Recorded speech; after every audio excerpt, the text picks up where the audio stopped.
Today, before the magistrates at Harare Magistrates Court, at a session where the state was supposed to give a trial date and allocate the matter to a trial court.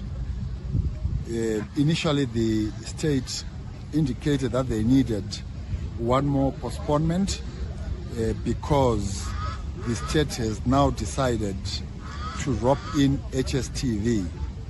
The state has pronounced that HSTV, the organization that employs Blessed Mhlanga, will be a co-accused.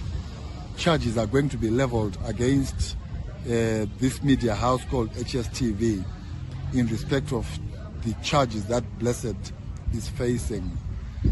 We objected to the postponement of the matter because at our last appearance on 22 April 2025, the state had promised that there would be no further applications, there would be no further remand without the allocation of the case to a trial court. After the lunch break, when the state was supposed to respond to the application for refusal of further remand, they suddenly changed the position to say they are now suddenly ready to go to trial, and they allocated a trial court and a trial date being the 14th of May 2025. Despite our indications that the lawyer of choice for Blessed Mhlanga will be out of the country, the state insisted that they will not budge, they will not make any concessions, they will stick to the 14th without any regard whatsoever to the circumstances of the accused person or of his legal representative. Once it became clear that it was pointless to make any submissions or any engagements with the state, we therefore let the state exercise its will, which was endorsed by the court, and the case is therefore postponed to the 14th of May 2025 for trial. It appears to us that by that date, the state would have fast-tracked the issue of HSTV to make sure that HSTV is also before the same court for trial. That is the current status of the matter. In the meantime, Blessed Mhlanga continues to languish in prison. He will not be afforded the liberty that we believe he deserves. Had he been removed from remand as per our request, that would have entailed his release and restoration of liberty. But the state has made it very clear that it is determined at all costs and by any means necessary to keep him inside.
Please give us background of the case against your client, who is the so-called Nyokayemabhunu. All right. What has happened here is my client was arrested for being illegal in the country, contravention of Section 49 of the Immigration Act. So we were appearing today on that charge, but we were surprised. A new charge of fraud that was committed in Zimbabwe has been brought up. So this makes two distinct cases that are now before the court. And from where we are not in a position to make a bail application as we speak, because there are issues of identity which are being raised by the state. Identity in that the court does not know who is before it. So as such, the issues of bail have been frozen up until such a time that we have managed to prove who is before the court. Right. So, has he been extradited? Because there were reports suggesting that he is going to be extradited today by the 30th of April. A short answer, no. But you see, today at court, there were so many people, people that you don't know whether they are in support or they are not in support of the extradition. And each time that we had to appear twice today, each time that he has to appear, each time that he appeared, there would be a lot of people. The numbers in court would swell to such an extent that there would be nowhere to sit. So he has not been extradited. He is still here and he has to fight the extradition. Without a fight, maybe today a lot of progress in the direction of extradition itself would have happened. But the magistrate was straight to the point that nothing regarding extradition will happen in the absence of his lawyer. So a lot hinges on the fact that this gentleman needs legal representation. It is more important than anything. What are the chances that an extradition will not happen, let's say overnight, like happened 6-7 years ago with Liability in Zambia, who was extradited against a court order? What are the chances of that not happening? So basically, is he in a safe place simply because the magistrate said what they said today? Yeah, he is in a safe place. Well, let me explain to you. After our first appearance today, I was actually on my way back home. We were done, and the extradition charges were brought in my absence. So, if the magistrates allowed it to happen, the issues of extradition would have been dealt with without me. But the magistrate was clear that this gentleman was representing me. Go and get his lawyer. The gentleman who represented him needs to be here because he made it clear that this matter is political. It therefore becomes prejudicial to him, where we all know that the matter is political and we leave him to defend himself. He is not equipped legally to do so. So I can assure you that he's in a safe place. With a magistrate with the attitude like that, you will not get midnight extraditions. There won't be anything like that. We have to make another appearance on the 9th. Remember, we don't have details as to why is he being extradited. In extradition, you get every detail of why, who testified, or what is going to be testified. That document is not secret. It's a public document which will be given to everyone. So it is about his rights and those rights being exercised to the maximum. That's where his life depends on. It is very important that he gets legal representation. So how can people get involved, and when is the next date? We understand it's now 9 May, the next date of a hearing, and you're saying that there's need for representation. That suggests that also that there's a resource problem right now. And could you please explain the resource problem, and then maybe perhaps suggest what people could do to fulfill that need? It's two-pronged. I will explain it to you in this way. People who represent human rights activists have got a skill that is not found everywhere.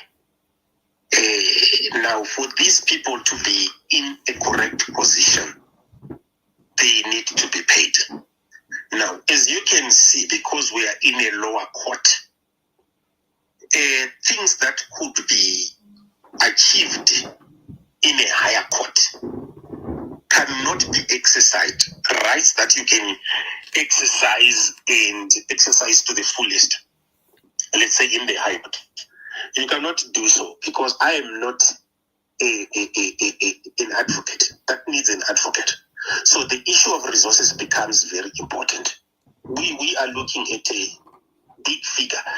The bigger the figure, it qualifies the grade of skill that you have at your exposure. So there are two cases right now, the extradition and the illegality in the country. Those are two cases on their own. So you are running a double cost at every turn. You have to, for example, you have to have bail in both matters. You have to run a trial in both matters. You have to have a judgment in both matters. So that makes it complicated. It might not be enough just to have one lawyer in circumstances like this. There might be need for a skill, which I actually don't have, like being an immigration lawyer. Might need an immigration lawyer to make sure that we have gone to the full extent in applying for his refugee status. We might need an advocate to go to the full extent in opposing his extradition. And there could be other twists and turns, where there's no certainty in what is going to happen, where we are bound to get surprises along the way. We are bound to get hurdles along the way. Maybe if there is someone who could donate and make a plea for this gentleman to be helped. Look, he is an unsophisticated young man whose resources are close to zero. He would only dream of being legally represented. He has no such capacity to fund himself. So unless we capacitate the financially, so the legal team, make it more powerful, we might end up reaching a dead end, and he might end up being extradited simply because. So how much? So what is the minimum that is needed at least to achieve the at the lowest possible maximum? Yes, you see, I need to make it clear to you that the bigger your purse, the better the skill that you have to help him. Mm-hmm. Minimum standards might attract unwanted results. Mm-hmm. Many times we operate on a shoestring budget, and you limit yourself to the magistrate's court. You get an adverse finding in the magistrate's court, you can't appeal it because you are on a thin budget. Thin budget, maybe I forget, maybe 300,000 rands. That would be fine. Thin budget, because we expect this to take long. It's not going to be a one-day thing. I think if it's fought and opposed to the maximum, it might take 12 months. So it is not going to be a once-off thing that where you just get a 50,000 and everything is done. No, there is no such way. Best case scenario, you would look at probably 600,000 rands. You have a better skill at every stage. That is my opinion. 600,000. So we need to, so Zimbabweans need to try and fundraise or contribute what they can to help. And Okay, thank you very much, sir, and thank you. I appreciate. Lastly, maybe before you go, the term Nyokayemabhunu, has it been used or as yet in the documents? Yes, it is. Right from the start. Look, I got involved in the matter before the gentleman made his first appearance. My client made his first appearance. On engaging the South African police officer, the arresting police officer, he actually said, the first time that I saw him, he said to me, "Are you here to represent the snake?" and I said, "Yes." Why is the snake? And then, as I engaged him further on, he said he's a snake for the white people. And I said, no, it's not him who said that. Say the truth. The people who got him arrested told you that. And he said, yes, that is what they told me.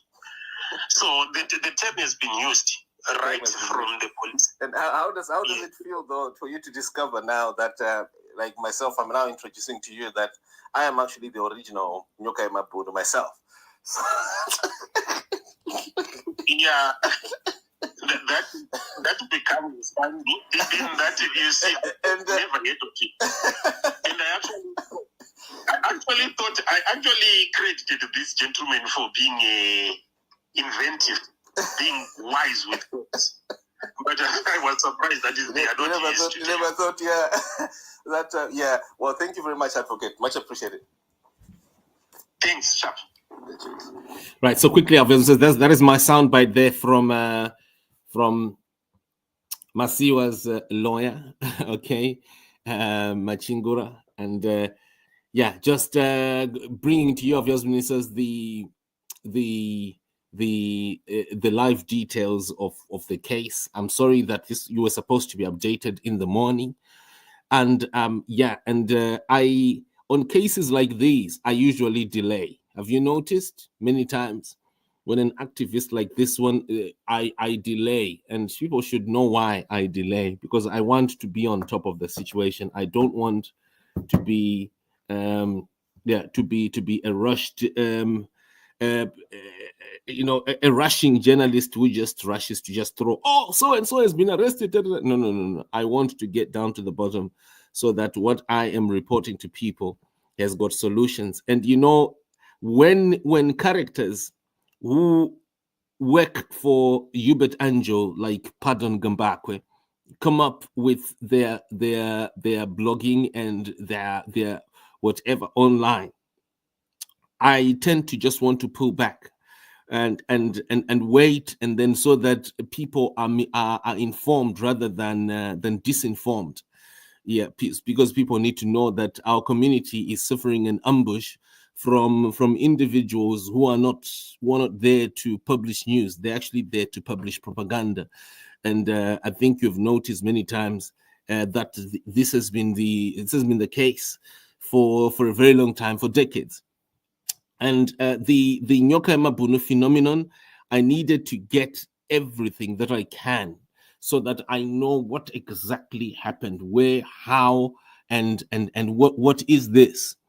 The incidents that have happened to right up to now, I want to say I'm not allowed to pass comment, but I want to say that I'm not surprised. I had already projected way earlier, as far back as January, February, that something like this could happen, that it would happen. And I had warned about intermingling with characters like Pardon Gambakwe and many other things there. And by the way, I was just playing my role as the original Comrade Mabhunu. People know me, Ndini Comrade Mabhunu. That is my moniker. Ndini Comrade Nyokayemabhunu wacho. That is my moniker. People remember when I exposed Sengezo Chabangu and Scott Sakupanya 2 years ago. I did it under that moniker. How many remember that live broadcast, by the way? How many remember that time? So I had to play my role, and my social responsibility is to try and project and look into the future. What is going on here? And when I notice that regime elements are trying to meddle in the community, I tend to pull back. I tend not to be talkative. I pull back. I study. I research. I even get a larger team to go beyond and just spend time studying and researching and investigating what is happening. And so I want to say what has happened right now. Yeah, it's not new. And nakudara. And yeah, so I there are things, of course, I can't say on this space, but I want to assure people here that takachiona anzi vanyangira yaona takangataziona nakudara. And I know definitely even when he finally comes out, he will tell you that I told him. Ndakadaitomuudza chaizvo this mungu ndaitomuudza 2 weeks before pochenjerera apo pakadai apo because ndiko kubasa kwangu ikokoko in the investigator. So yeah, so anyway, I think we've got the details now. What should I do? Should I replay what the lawyer said? We also have the development of Blessed Mhlanga's case. We had his lawyer Chris Mike speaking on video. I would also like to replay that because I notice right now on the broadcast we now have more people. I think we've got over 2,200 on video. On X video, 1,700 people. I wish the X people would actually come to the Twitter space and maybe you can say a word or two, because if the 1,700 people come to the actual Twitter space, I will drop you a link that if you want to speak, you want to say something, you want to ask something, then you can. I'm wondering, should I shut the broadcast or I replay? What do I do? Can I get a hint here? Because I know there's some people who came up earlier. Okay.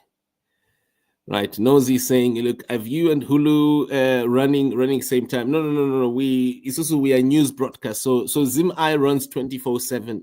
So whenever there's a breaking news item, we just go live. So sometimes we do have time, just Nosy, to explain to you. There's sometimes when the programs work well, but understand that Zim-I this is a big entity that has got it's not Simba Chikanza, it's actually a whole news network.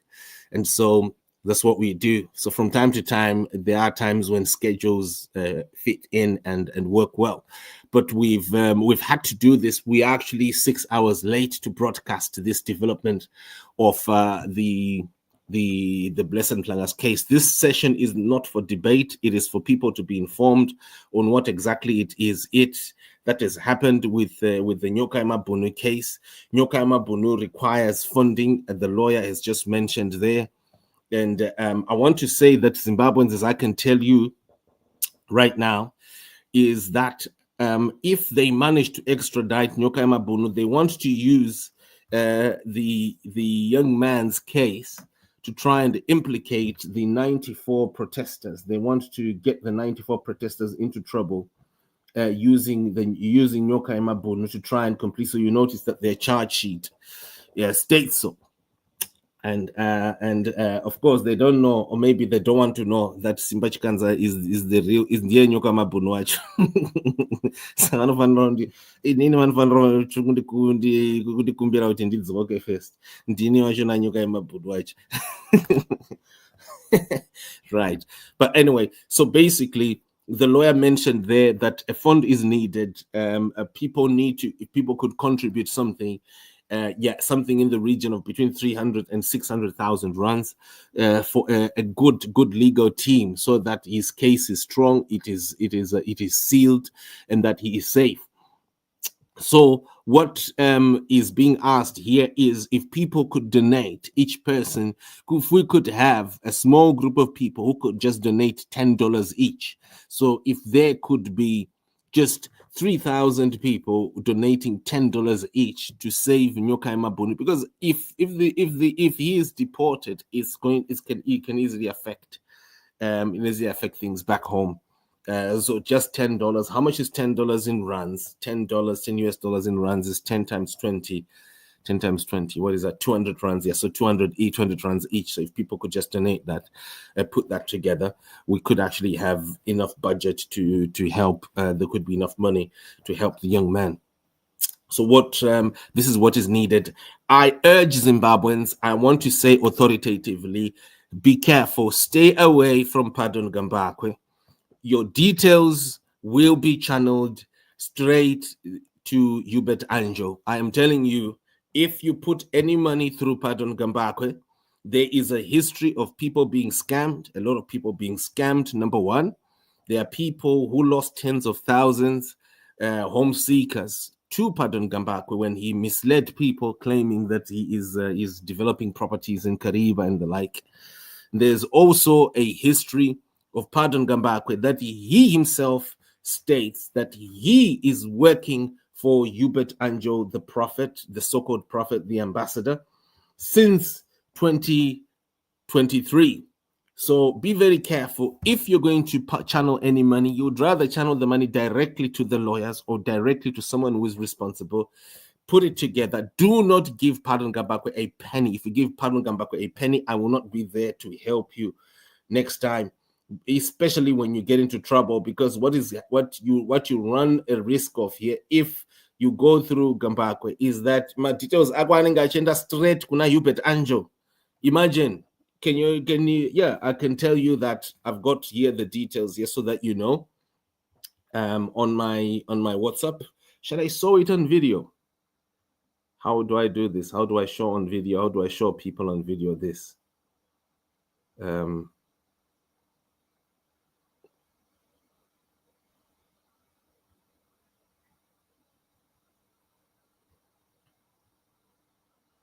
Okay, so here is Pardon Gambakwe, literally working for Hubert Anjo. I've got all this in writing from him, by the way. So this is not gossip.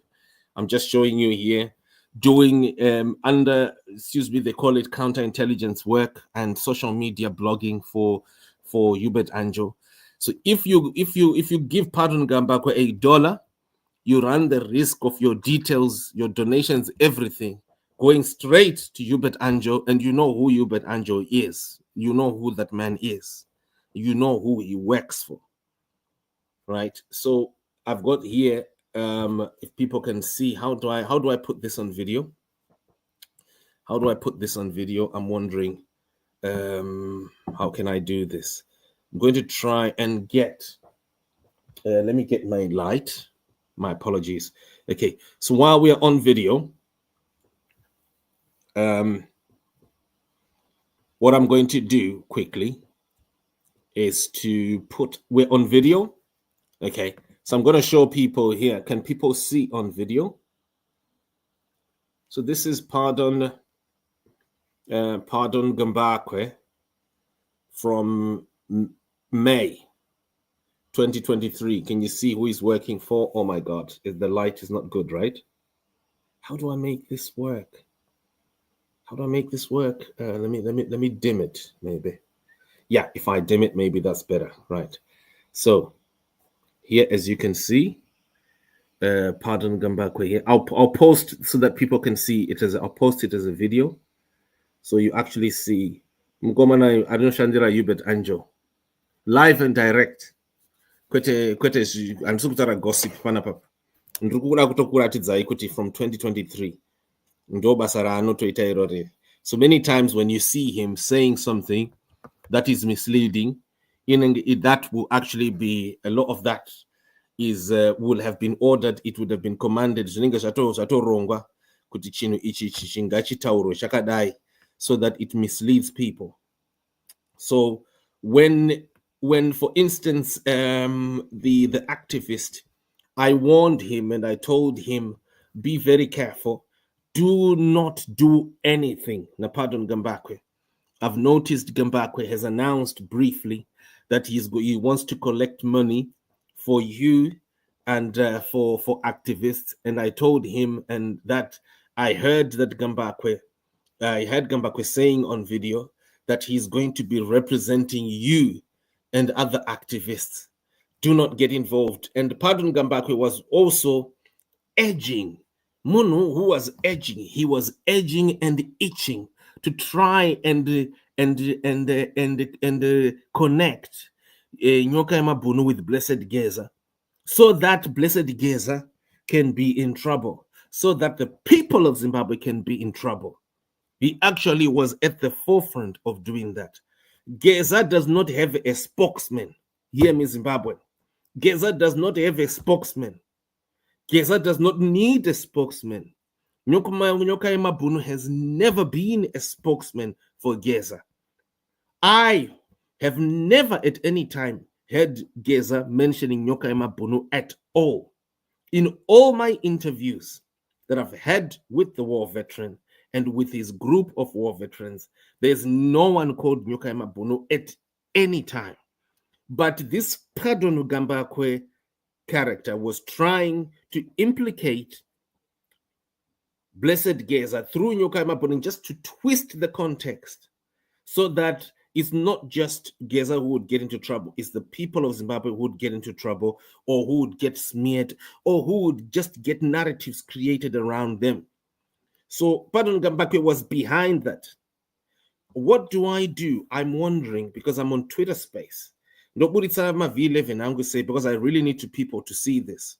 You notice that when I did the Gold Mafia documentary in Al Jazeera in 2023, Pardon Gambakwe was one of the characters who came up, and they started creating theories that Hubert Anjo was doing an intelligence job. He was working for the Zimbabwe Intelligence Organization, the CIO, when he met my colleagues at Al Jazeera. That is what Pardon Gambakwe started doing. Around that time, Pardon Gambakwe told me, and I've got this in writing, he told me around that time, in even sending me those posts to boast that, look at this, while working. And he even at one time told me that he was physically in the office with Mudiwa Hood, Ian Mutandwa. And he told me that he has discovered that Hubert Anjo has got a lot of money. And that man said to him that he was actually thinking in his mind that I would admire that so-called money. He didn't even know. Imagine, after watching the whole Gold Mafia documentary that I spent 7 years on, that he would think that I would admire Hubert Anjo. So that is his level. You need to understand level yake Pardon Gambakwe. If you give your details or any dollar to Pardon Gambakwe, my details anoenda straight kuna Hubert Anjo. Zimbabweans. And also, I wanted to say quickly,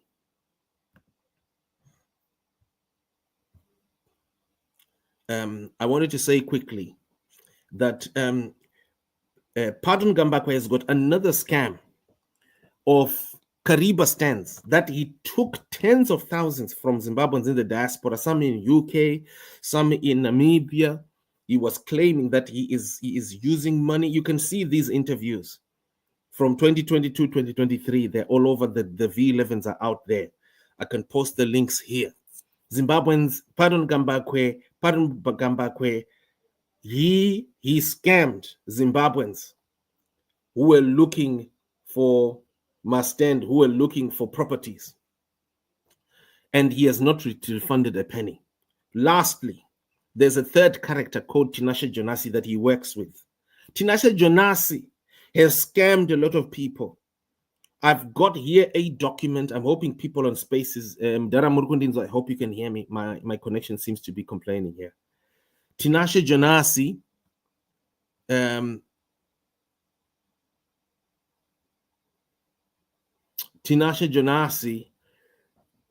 has scammed a diaspora civil servant 700 rands. 700 rands. Hi, I'm on a broadcast. Yeah. So Tinashe Jonasi scammed a certain diaspora civil servant, a London-based civil servant, 700 rands, and lied. Anzipane scam. There's another scam, a Victoria Falls property scam. Yeah. So Tinashe Jonasi, he scammed. I'm going to put the V11 here. He scammed a certain diaspora civil servant, and he lied that he represents his project is known by Simba Chikanza. That's another Pardon Gambakwe colleague. And he told this diaspora civil servant that he's running a political party and he needs 700 rands. And she gave him, when she showed me the document, I was mad. I was upset that Tinashe Jonase actually claimed that Simba Chikanza knows this project. Simba Chikanza knows. Imagine someone is using my name to scam the diaspora public. So be very careful when you ever at any time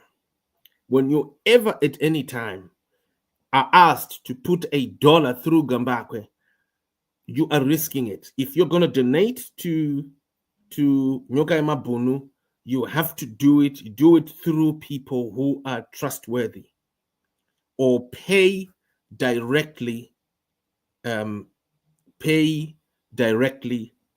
the lawyer. Okay, pay directly to the lawyer. Musabir Wemari, and be very careful. Protect yourselves as well. I don't know. Is my space dropping, Mudara? I'm wondering what's going on. Okay, someone is actually dropped a link for this Gambakwe housing scam. Yeah, Gambakwe housing scam. Yeah, Chinaro has just posted there. Absolutely.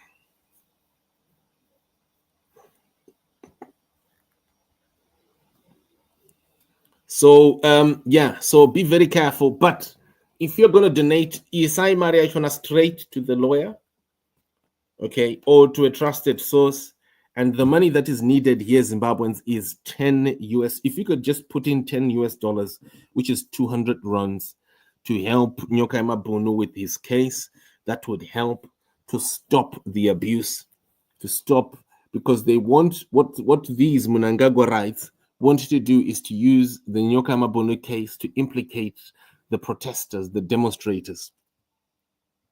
So if you could do that, that will be extremely helpful. If people could just put together $10, that will go very far. Tomorrow I will come back and I will do another broadcast. I'll do in the morning and then I'll also do in the evening. Zimbabweans, try and help the young man so that he is not abused. Okay, so that is what the standpoint is with the Nyokayemabhunu case. We've heard it from the lawyer there. I don't know if I should repeat my sound bite from the lawyer. This is what is needed, and I have alerted Zimbabweans here to also be very careful with channeling your money to dubious characters who could easily compromise also your data. You need to know here, as I said before, Pardon Gambakwe is an agent of Jigananda. Did I lose my space or what? Just don't know why I lost my space, you know.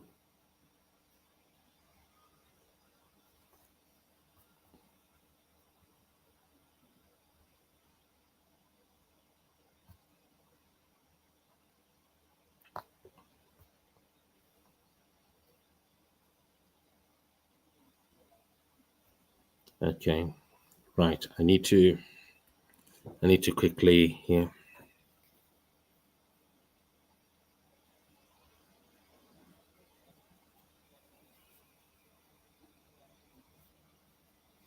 Okay. So someone is saying, who is that lawyer that was speaking at court on channel saying he was at court? I don't know that lawyer, but the one that I'm talking to is called Machingura. He is the lawyer who has been cited already in reports, and I called him, looked for his phone number, and called him. Let me just start my broadcast once again. Okay, so people are saying that they can hear me. Okay, thank you very much that people can actually hear me. So let me just do this quickly.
Right, I apologize, moments. I was just trying to get somehow. Do you know what? My Twitter space is just struggling, and I'm wondering what did I do wrong today? That has Econas.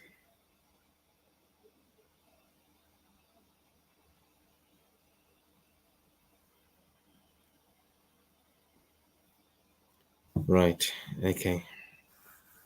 Right. Okay. Someone is saying, yeah. So basically, this is the development, Zimbabweans. Should I play back what the lawyer said? Let me just try and just play back what the lawyer said quickly, and then we can call it a night. Correct? Here we go. Advocate Machingura, good evening to you. I know I'm not supposed to call you advocate, but please give us a background of the case against your client, who is the so-called Nyokayemabhunu. All right.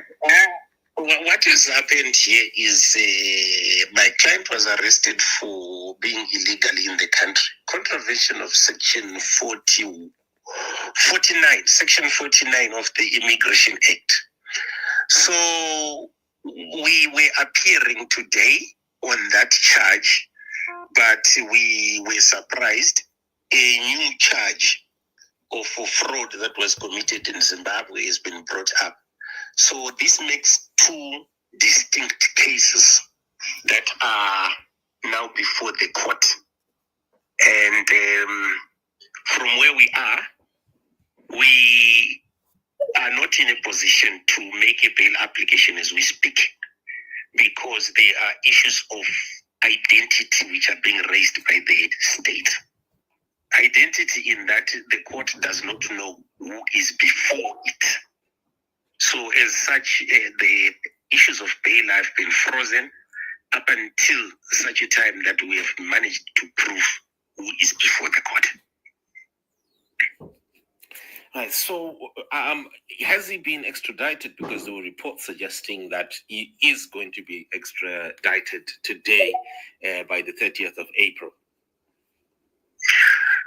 A short answer, no. But you see, today at court, there were so many people, people that you don't know whether they are in support or they are not in support of the extradition. And each time that we had to appear twice today, each time that he has to appear, each time that he appeared, there would be a lot of people. The numbers in court would swell to such an extent that there would be nowhere to sit. So he has not been extradited. He is still here and he has to fight the extradition. Without a fight, maybe today a lot of progress in the direction of extradition itself would have happened. But the magistrate was straight to the point that nothing regarding extradition will happen in the absence of his lawyer. So a lot hinges on the fact that this gentleman needs legal representation. It is more important than anything. What are the chances that an extradition will not happen, let's say overnight, like happened 6-7 years ago with Liability in Zambia? who was extradited against a court order. What are the chances of that not happening? So basically, is he in a safe place simply because the magistrate said what they said today? Yeah, he is in a safe place. Well, let me explain to you. After our first appearance today, I was actually on my way back home. We were done, and the extradition charges were brought in my absence. So, if the magistrate allowed it to happen, the issues of extradition would have been dealt with without me. But the magistrate was clear that this gentleman was representing me. Go and get his lawyer. The gentleman who represented him needs to be here because he made it clear that this matter is political. It therefore becomes prejudicial to him, where we all know that the matter is political and we leave him to defend himself. He is not equipped legally to do so. So I can assure you that he's in a safe place. With a magistrate with the attitude like that, you will not get midnight extraditions. There won't be anything like that. We have to make another appearance on the 9th. Remember, we don't have details as to why is he being extradited. In extradition, you get every detail of why, who testified, or what is going to be testified. That document is not secret. It's a public document which will be given to everyone. So it is about his rights, and those rights being exercised to the maximum. That's where his life depends on. It is very important that he gets legal representation. So how can people get involved, and when is the next date? We understand it's now 9 May, next date of a hearing, and you're saying that there's need for representation. That suggests that also that there's a resource problem right now. And could you please explain the resource problem, and then maybe perhaps suggest what people could do to fulfill that need? It's two-pronged. I will explain it to you in this way. People who represent human rights activists have got a skill that is not found everywhere. Now, for these people to be in a correct position, they need to be paid. Now, as you can see, because we are in a lower court, things that could be achieved in a higher court cannot be exercised. Rights that you can exercise and exercise to the fullest, let's say in the high court, you cannot do so because I am not an advocate. That needs an advocate. So the issue of resources becomes very important. We are looking at a big figure. The bigger the figure, it qualifies the grade of skill that you have at your exposure. So there are two cases right now, the extradition and the illegality in the country. Those are two cases on their own. So you are running a double cost at every turn. You have to, for example, you have to have bail in both matters. You have to run a trial in both matters. You have to have a judgment in both matters. So that makes it complicated. It might not be enough just to have one lawyer in circumstances like this. There might be need for a skill, which I actually don't have, like being an immigration lawyer.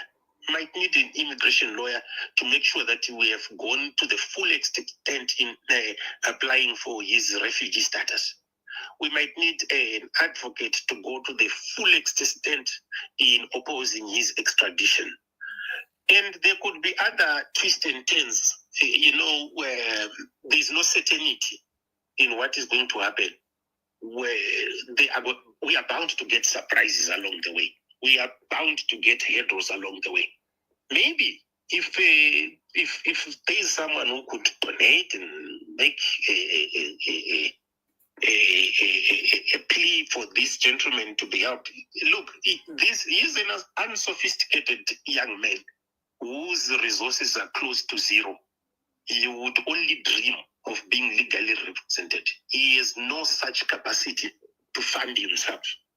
So unless we capacitate the financially, so the legal team, make it more powerful, we might end up reaching a dead end, and he might end up being extradited simply because. So how much? So what is the minimum that is needed at least to achieve the at the lowest possible maximum? Yes, you see, I need to make it clear to you that the bigger your purse, the better the skill that you have to help him. Minimum standards might attract unwanted results. Many times we operate on a shoestring budget, and you limit yourself to the magistrate's court. You get an adverse finding in the magistrate's court, you can't appeal it because you are on a thin budget. Thin budget, maybe I forget, maybe 300,000 rands. That would be fine. Thin budget, because we expect this to take long. It's not going to be a one-day thing. I think if it's fought and opposed to the maximum, it might take 12 months.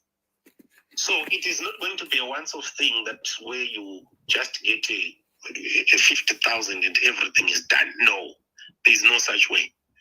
Best case scenario, you would look at probably 600,000 rands.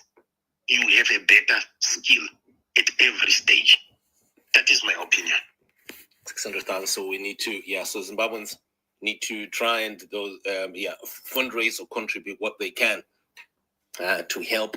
And okay, thank you very much, sir. And thank you. I appreciate. Lastly, maybe before you go, the term Nyokayemabhunu, has it been used or as yet in the documents? Yes, it is. Right from the start. Look, I got involved in the matter before the gentleman made his first appearance. My client made his first appearance. On engaging the South African police officer, the arresting police officer, he actually said, the first time that I saw him, he said to me, "Are you here to represent the snake?" and I said, "Yes." "Why is it the snake?" And then, as I engaged him further on, he said he's a snake for the white people. And I said, "No, it's not him who said that. Say the people who got him arrested told you that." And he said, "Yes, that is what they told me." So the term has been used right from the police. And how does it feel, though, for you to discover now that, like myself, I'm now introducing to you that I am actually the original Nyokayemabhunu myself. Yeah, that becomes fun. In that you see, and never heard of it. And I actually credited this gentleman for being inventive, being wise with words. But I was surprised that is there. Never thought, Well, thank you very much, Advocate. Much appreciated. Thanks, Chap. Right, so quickly, our businesses. So you got the details there. Machibata Chimjachan and Duro Dito Rashna. This is the legal stuff.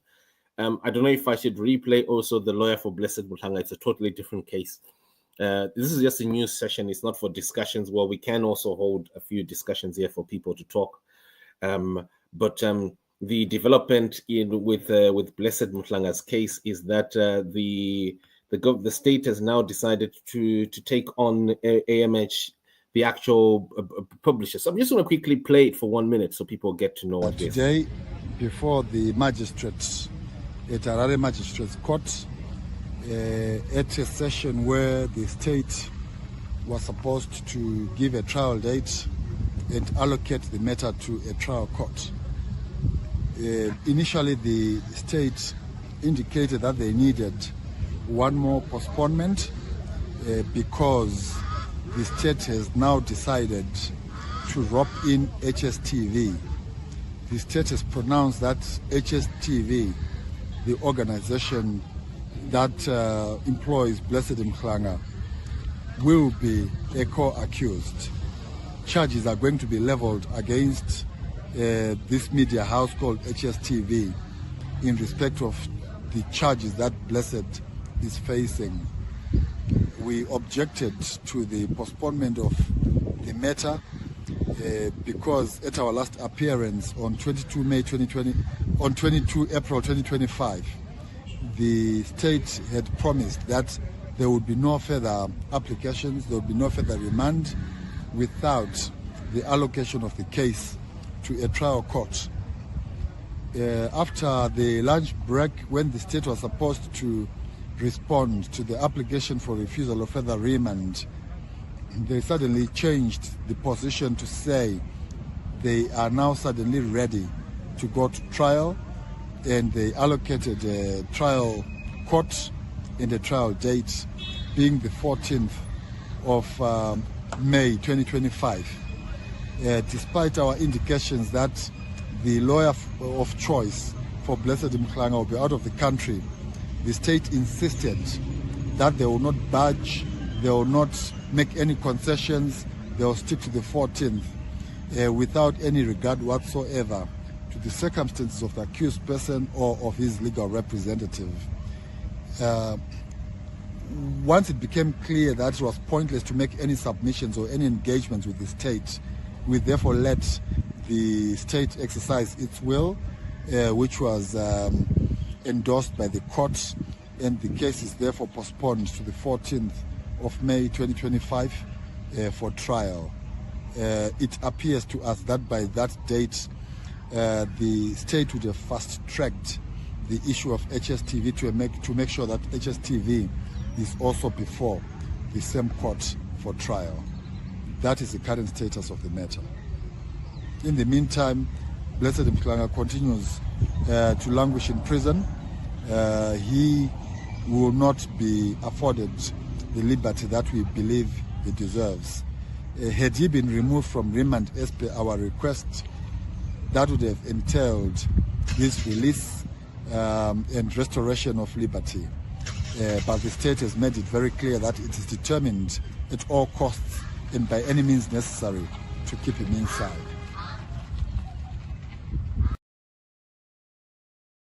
Today, before the magistrates at Harare Magistrates Court, kwanodi kuchaja inini ngawachaji simba chikanza tuone ndaumbosangana nevanhu vamukoti even maharare mukoti macho namuzimbabwe ndaumbosangana nawo zviso zvedu vakuda kudheerera vanhu ka.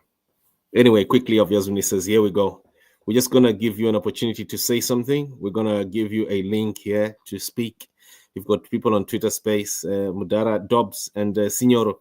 And yeah, let's hear you folks. Mudara Muda Kutangere, and then we go to, I think it starts Mudara, and then Signoro, and then Dobbs, and then Mkorokoza. Shoot, Mudara. 2 minutes. Thank you very much, Simba. I'm very sorry about the news that I'm getting about the Nyokayemabhunu, but surely as Zimbabweans, we can do it. We can fundraise. I'm very ready. And also, you spoke much about Gambakwe.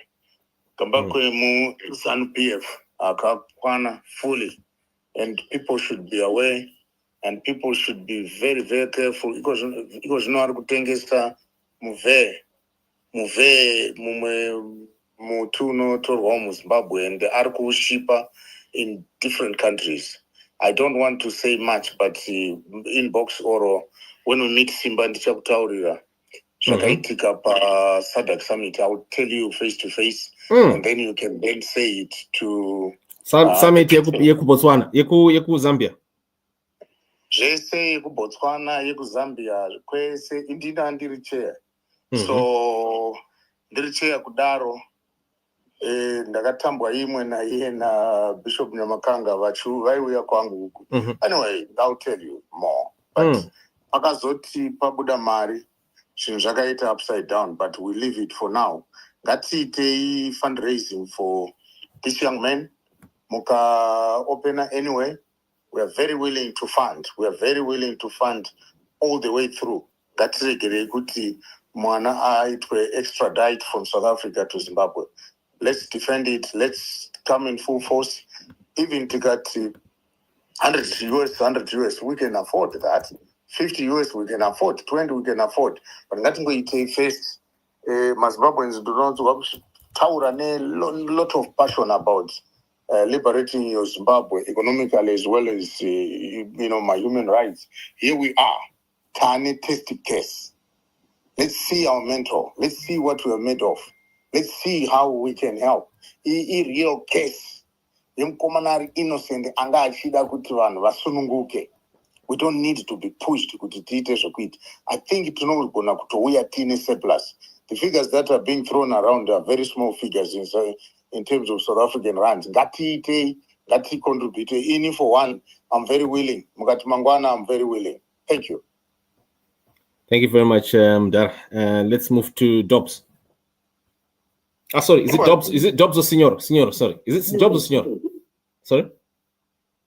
Signor. Oh, it's Signor. Okay. Signor, shoot, please.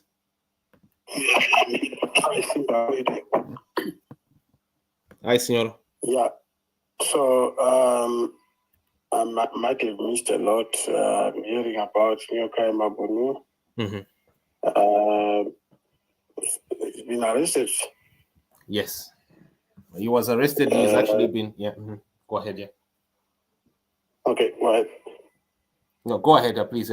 Yeah, he's actually at court right now. And he was charged with an immigration offense, but at the same time, today, an extradition arrest and extradite document was handed to his lawyer while at court. So yeah, so this is the situation. We've just been speaking with the lawyer. I was playing a soundbite there from him.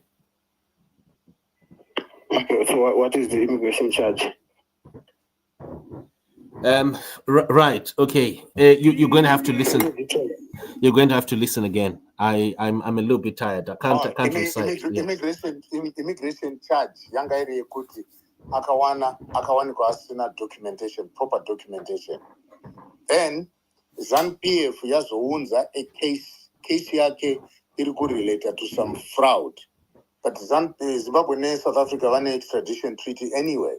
But then the learned lawyers, if I was looking at the procedures and things that they were doing, hakuna issue, because anama papers, hakuna issue, pro bono or ma free lawyers for him at the minute. Tunofanwa to fork out until we get to, I know good very well, immigration, away with a bit of assistance, but what we are faced with here is that we do not want him to be brought back to Zimbabwe. And Vanwargu South Africa, if they could actually join hands, Rukoona kuti MK yapindira ne EFF. So if people can approach EFF and MK, pano where the political side, Runufano Wauti push extradition to Pamasure. So my charge is two. One, the extradition, he has to be extradited to Zimbabwe. Number two, any issue immigration. So the immigration issue, mupa platform you seek asylum. The moment I case a little bit in court or immigration court, which is where we want the money. You can zikwa bicham. Stop even the extradition to Zimbabwe stop immediately. Sagapane two-pronged cases. But then the learned lawyer angachitaura kuti tinoda an advocate. That's why we would need to target our contribution to 600 or over 600,000. I think we can do that in a very short space of time. Yeah, okay. If people can, if we can have just 3,000 people who just put in my $10 US, which is 200 rands. So people on this space, for instance, they I think they're nearly 100 now. and then we have got over 2,800 who are on video on YouTube and Facebook. So if everyone just puts together a $10 chat, 10 dombi chat, 10 dombi, and of course I know I ain't chat because Mazwana, I know things are a bit tight. But if everyone could do that on this space, Maria say no vayakwana ikuti mkomana ave secured. Because we're already 3,000 already right now. 2,400 plus 300 plus 100. How much is that? 2.4, 300, 2.7. Yeah, we're nearly 3,000. We're 2,800 right now. People. Yeah, so Simba, I will not say much on that. Not to discourage my friend, our in the British prison. Don't know if he's out yet. We haven't got the. No, he hasn't yet come out.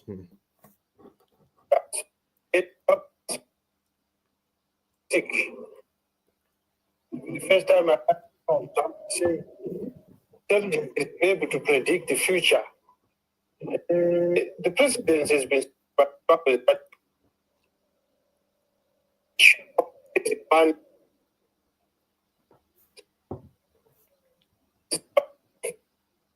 Your phone keeps breaking. Unless the Zimbabweans are interested, your phone keeps breaking. Can you not hear me? You cannot hear me? We can hear you, but you're breaking. Go ahead, yeah. Okay, maybe can somebody confirm if they can hear me? Now we can just say what you need to say quickly, and then try and shorten and cut off because yeah. No, I'm saying you could be the one not hearing me. Only fair that maybe you are hearing me. Okay, you know what, Sidoroka? Sort out your internet. Let's move to the next. Sort out your internet. I'm doing my work here. The thing is, you cannot be hearing me. Just give me a second. If Mdara cannot hear me, may not be the one not hearing me. No. Mdara anditi muri kunzwa mabreaker. Yeah, mabreaks asikuita. Mabreaker asikuita. Chingogadzirai your internet. Just restart, Signoro. Restart your machine. Let's move to Mukorokoza. Or is it Dobbs? Sorry, Dobbs. Dobbs. Shoot. Yeah, many thanks, everybody. But the case Iruku built to an ZANU PF is very weak because Iruku had a conviction. But the way Avarukutora Nayo, I spoke a criminal procedure to Zimbabwe. They can send somebody upset. Unless they want to tell maybe other people are going to be plus the name you are saying this. Yeah, we are ZANU PF is not his actual name, what we mix name registration. His actual name. So that if we could find an advocate like what Mdaraji is saying, but maybe we need to cast our net wide. Because among our people, Panama, foreigners, remember the Central Agency Organization, CIO. If we could cast our net wide to business people, my church organization, South Africa and so forth, and all my my business, but it is absurd. Simbowataurira ipapo point blank kuti kana neso tiri mudambudziko tibatsirei because mari dziri kubhizinesi dziri kubva kwatiri. Then the other issue again, munofanirwa kuexplaina kuti how did he get arrested, maCIO ari involved nezvipoko zvemaCIO zviri involved kuti azosungwa Nyokayemabhunu. Kana mukazvisiya vanhu vacharamba vakarivara muchagara muchiita maspace kuvanhu vachida kucontribute until vanhu vaneta because kusungwa kwana Nyokayemabhunu, they have come from within people vanouya vachiti we are on the struggle dzikuda kuti Zimbabwe isununguke. Tombotibatereke very well. Let's go to the other issue here, which I did not understand the issue here, Blessed Dudara. I have never seen where they can try a legal persona like Heart and Soul TV, unless if they are saying one of the directors.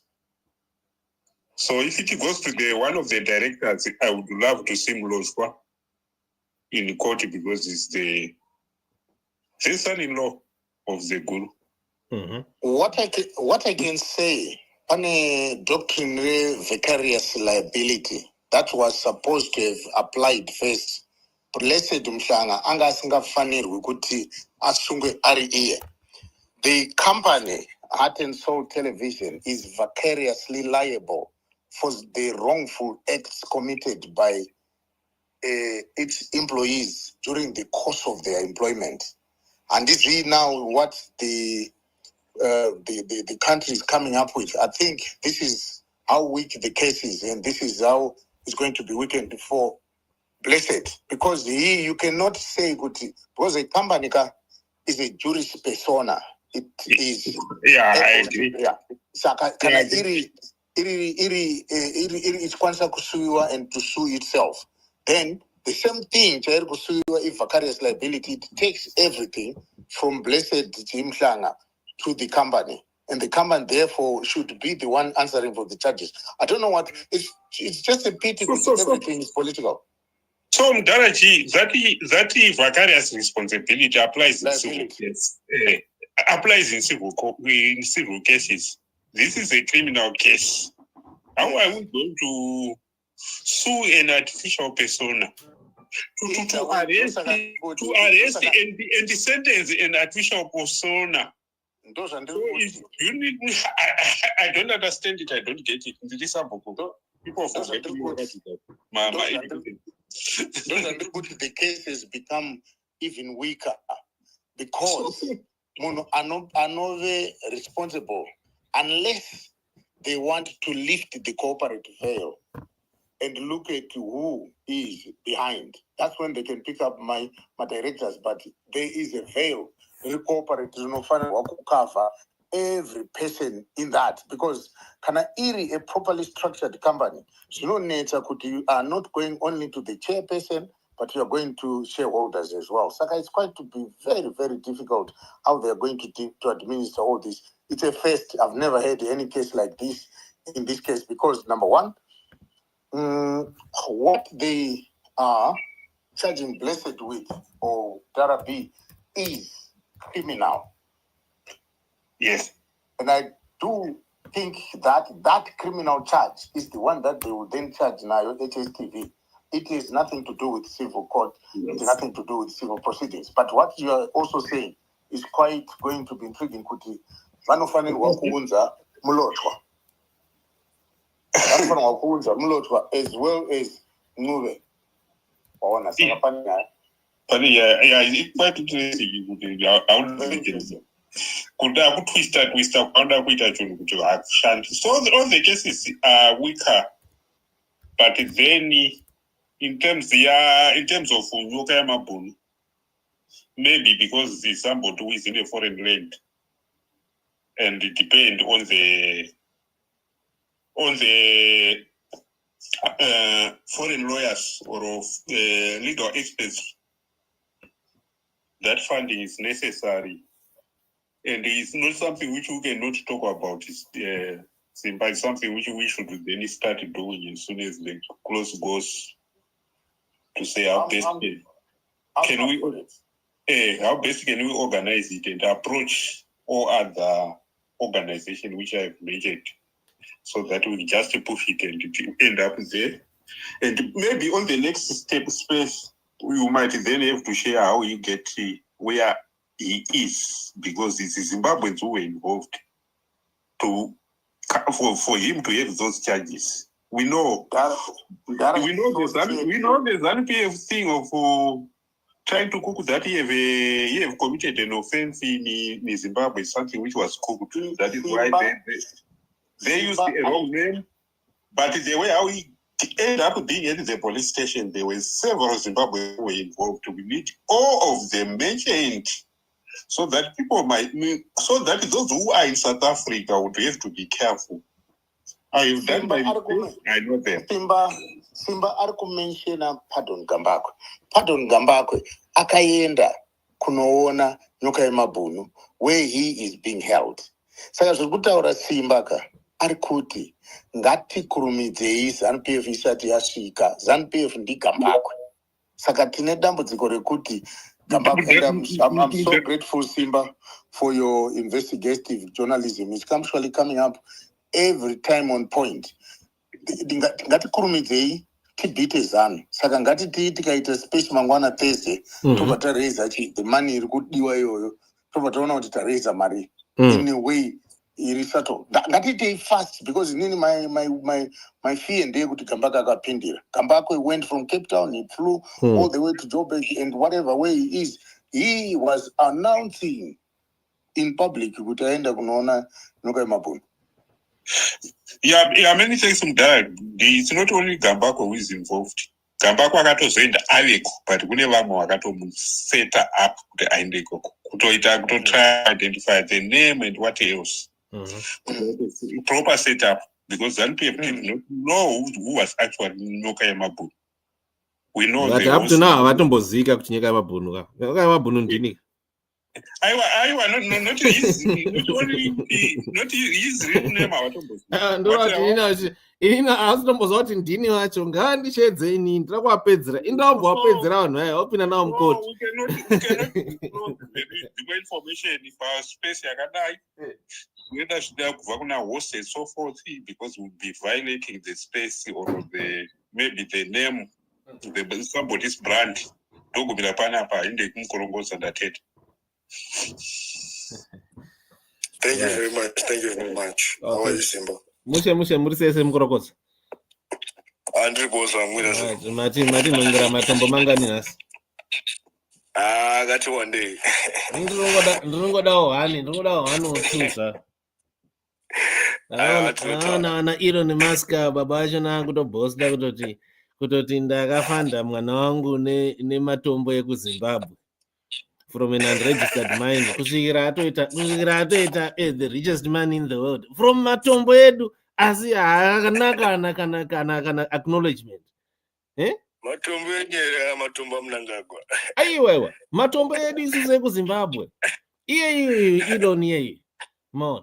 Saka ndakaona munhu anonzi mukorokoza aiwa ndinopai salute because tinogona kutogadzira kana isusu takaproducer the richest man on earth.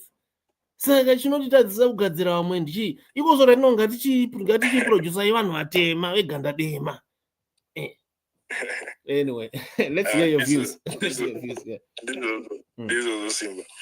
So anyways, I want to tell you Guti, I am at theatrics, all those things, Maris, Nyokayemabhunu, Maris, Darabi, Maris, the 95 euro, the 100.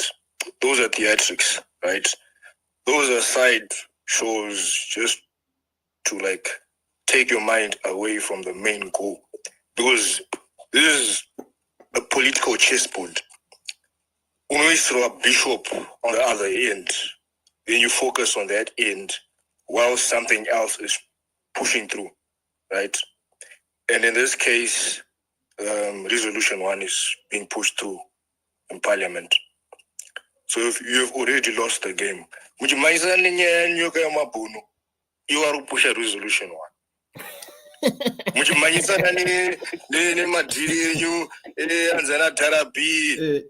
are push a resolution 1 because that's the main goal. That's the agenda. Those ones are achieve.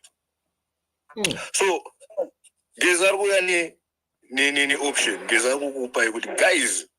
my theatrics are going to now, the main thing is to remove this guy, theatrics of virus over because the moment you remove ET, Makwanza Buddhism and Nyokayemabhunu, Makwanza Buddhism and therapy, Makwanza Buddhism the 95. Yes, you are raising money, Nyokayemabhunu. That's a good thing. I was also thinking, Maria Mukwazo raise Moko Pison Pichana, maybe 10%. You can go scarf Joanna Sungwa 100 Mchiro. Because that's the kind of solidarity and look batana kwacho. Kukuti even if someone gets on the street, I was kind of Jeriga, chikafu chinouya, because we have Zimbabweans out there vanoita sei vanounza chikafu. So majeri togono tomazadza majeri tomazadza zonzi ava na vachatombokwane mujeri muno, because of the unity yatinenge tinayo tichizoda tikaenda kujeri magumbezi achauya chikafu chichauya. But now vanhu vakupinda mujeri asi kunzwa kuti maybe food is being organized for those people, blankets, conditions ariko kumajeri edu asi kunzwa nyaya idzodzo, and that kills the morale yevanhu. That kills the morale yevanhu for us to achieve like the main goal, which is removing the system. Thank you very much. Oh, thank you, Gorogoza. Who's next? Signoro Masadzokaka. I hope internet is right. Signoro, I hope your internet is now good. Okay, Simba, thank you so much. Yeah, shoot. I wanted to say I want to touch much on the... I'm saying as on Zika, Signoro, Nyatsuinda ipa microphone, doesn't get motor, Muruda motor or something. And now the internet, Chitaura, Signor. I'm a bit concerned. I was in the So, what is it? Yeah, Manya. I'm not going to talk much about Nyanda and Ataura, like I said. Our friend is languishing, William Nyanga, and we still haven't fought that one big war which connects to this one. We've allowed it to be called terrorists through a case study, Chinyanga. So that being said, long senior homework as possible. We should have made a lot of noise, refused that Chinyanga is not a terrorist. We are not terrorists, revolutionary fighters. And that's what I'm about. But I will not kill the appetite. Now, it's HSTV. And I would like to agree to some extent with Brother Bampoura. Guys, there's a lot of gymnastics going on the Gaza issue, which I believe we can surpass if we close our eyes and not to want to know what is going on and soldier on and fight. And fight the enemy. I hope you understand. Because I'm telling you, unless Tirima dam, you get to know this authoritarian regime, the system, how it operates. There's an authoritarian system which creates people, humanitarians, journalists, and all that nonsense.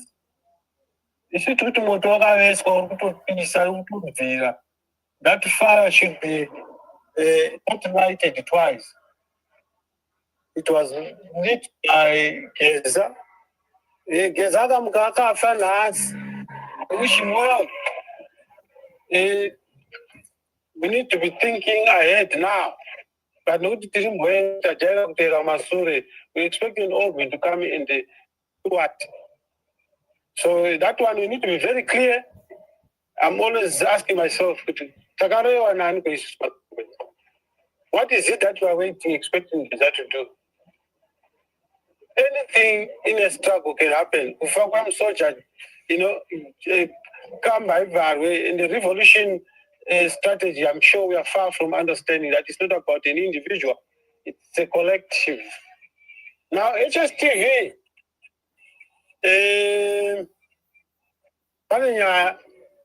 why have they taken this long to open the company? And I want to differ with Daraji. My shareholders, I think strive masiva. I think that shareholders are not touched. Yeah, shareholders are not touched. Maybe on a different platform or maybe second phase, you can school me. We have very fortunate here.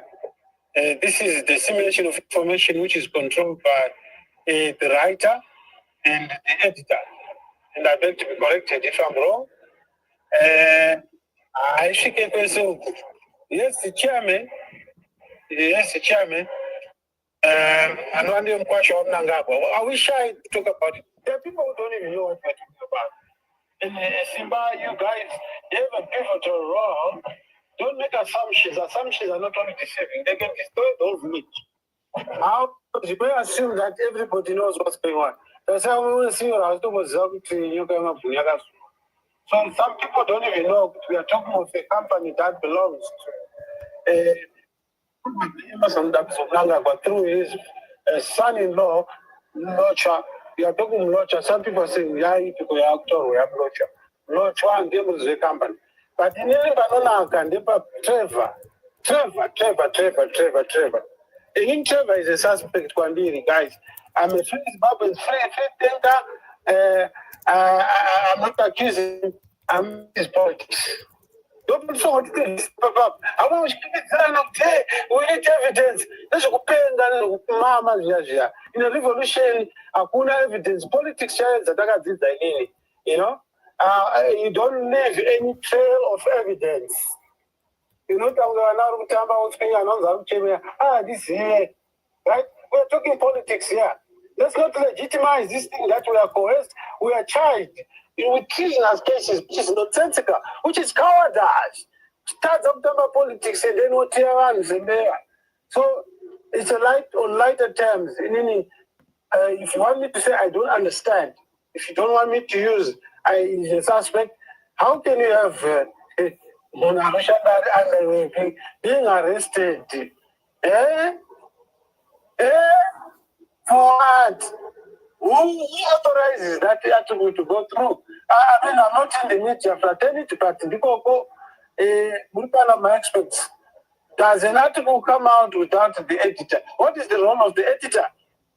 When we discuss these things, sometimes I wonder, we skip some of these things. I don't know whether we are not just targeting. I'm not targeting Trevor. I'm saying if there's a case, a genuine case, let's see my family are genuine. Zimbabwe should not be taken for a ride. We are not a laughing stock. We are already a laughing stock. But we cannot allow people to compromise the judicial system. With a political arrest. Then you talk with an engineer because there's an outcry. It will not work. It shall not work. So, I'm leaving a question here. Tripan. It is a struggle. Tripan? I think I have a response. I think I have an answer to that question of yours. Yeah, maybe let him finish. Let me finish, please. No, I think it's okay. It's in order. I'll use my mic now. Okay, thank you very much. Right. Yeah, so, but Senior interject, shareholder, you to understand I making the law. You to understand I making the law unless we lift the corporate veil. To go tell my shareholders. Normally, in the case, you remember I was spaced before. Ndakataura kuti muridzi mulochwa vanhu vakati no Ncuve ndiane Trevor Ncuve ndiane majority shares. Saka tiri kutaura on a specific case. The major shareholder, if there is anything criminal, in the absence of a proper complete board, of which this board is not head one editor, panotorwa the major shareholder ndiye muridzi wecompany. Kana tikati corporate veil tikureva kuti yakadzivirirwa nejuris persona image. Saka apa havagoni kuenda kunoisa company mujeri kuziko kunge madirectors acho individually vakomita mamistake, but apa vari kuti HSTV. Saka we also wait to see kuti vanoda kuendesa ani mujeri nekuti case criminal. Ndosaka ndamenshena shareholder, major shareholder munomuziva. Saka it applies to the shareholders, not what we are vaguely saying. It's not. Remember, some of us are very litigious. Tapinda Makot, and the guy who represents me in the UK, Anonzi, Simon Davenport, he is the lead lawyer, Mutim Ya King Charles. So I'm talking what I know, comrade. Very much what I know. In a criminal case or Trevor Ncuve. The editor. I was talking of shareholders. Okay. Anyway, we can pass that one. Why has it taken too long for the editor? What is the role of the editor in the mix? The role of the editor in this case ndiye muridzi ndiTrevor Mure. Saka ari muridzi kudaro sekuziva kwatinoita is politically connected. Nekuda kuti this company is connected kuna mulotwa mukwasha wa Mhlanga. That's why it took so long.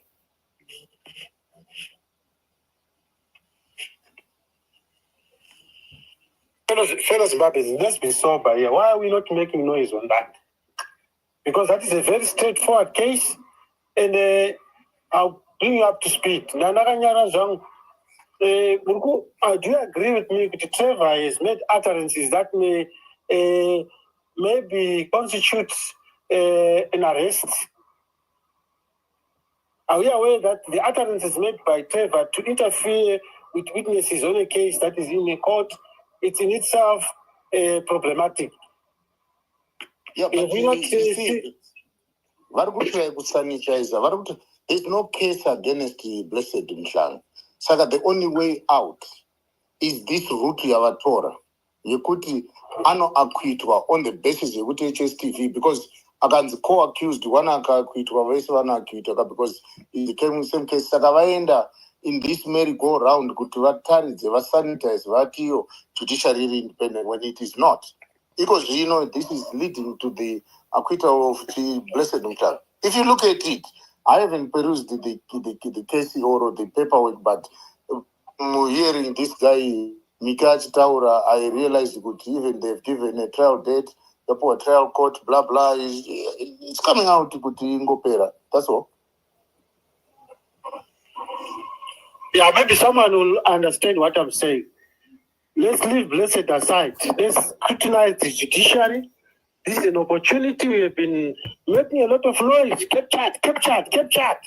But why are we not looking at, okay, let's say, Paninya, assuming there's a case, what's going on here, judiciary? What is going on, judiciary? Now, interrogating the judiciary is what I'm advocating for today on this place to say what's going on here. So we don't sanitize, are fine. We know what they're doing. And again, Zimbabweans, if you can hear me well, let's not talk about what we already know they're doing. Let's talk more of how do we fix them? How do we counter what they're doing? What I mean by that, we know well there's no case, but we can't really spend more time talking about blessed Anna case. We need to put it right now. No. I'm not saying what I'm not talking about participate. That's what we want to do. Could you participate? Well, we have two very simple cases. One is a certain speaker spoke very eloquently about 9,800 Vanuarumjer. That's batane around the Tifande. Someone is talking about Nyokayemabhunu, South Africa. That is a gay champions per space. Ngatiite action iripo ndio inozotilida kuti next time tikati ngatiende tiface judiciary tinoziva kuti we are a united people.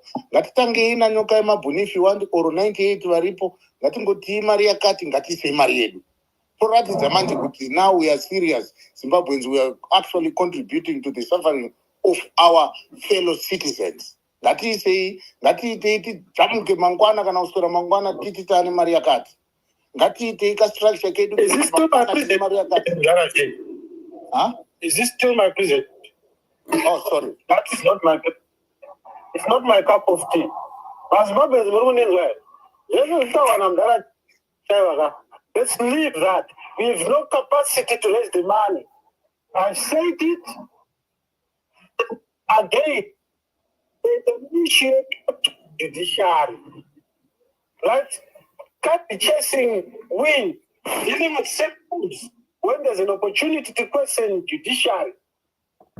Or maybe don't you have experts to say how is a situation like this challenged? Because it can set a precedence internationally that if a judiciary system in a sovereign country is playing politics and politics gymnastics and politics all in one.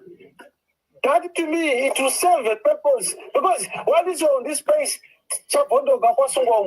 where until when shall we be following tail in symptoms? Because the corner to is not trimarema. Right? If there's one case that is exposed, there are more than one cases in Zimbabwe that speaks to judicial capture. At this moment, we are talking of a delayed approach to do the right thing, assuming there is a case to be answered by Blessed. And I'm still saying on this place, I want to close my mic, because sometimes people say, I think why is it taken this long for the judiciary to realize that a Trevor, who is the editor, directly, boss wake, whose checks unauthorized and use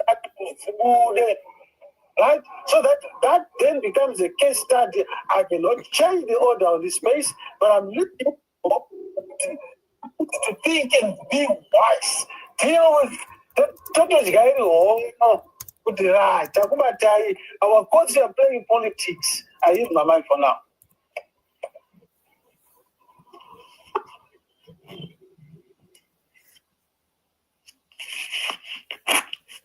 Right.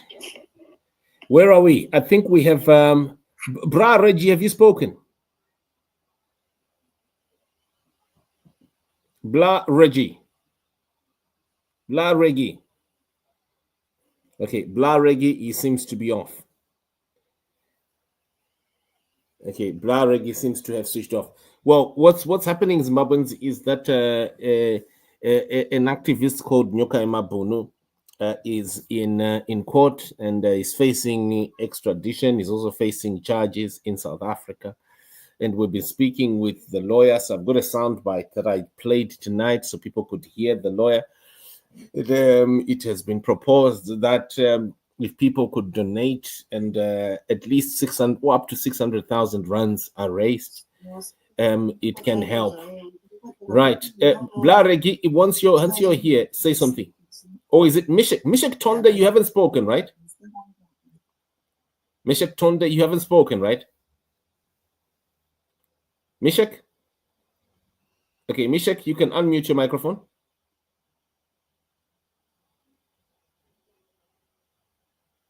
Okay, Mishek, you can speak, yeah? Thank you. Go ahead. Thank you, Brasimpane. The problem with us Zimbabweans, you see, we lack unity, man. We lack unity. That's why we just go beat around the bush. Because the issue that we are having now is the issue of helping one of our own, which means the most important thing that is needed now is to gather around and see how much can we have, in order to have, to cover the legal representatives of our own brother. Because for it to happen there is something that is being cooked back home with the Geza regime and all that. And indeed, that that is happening.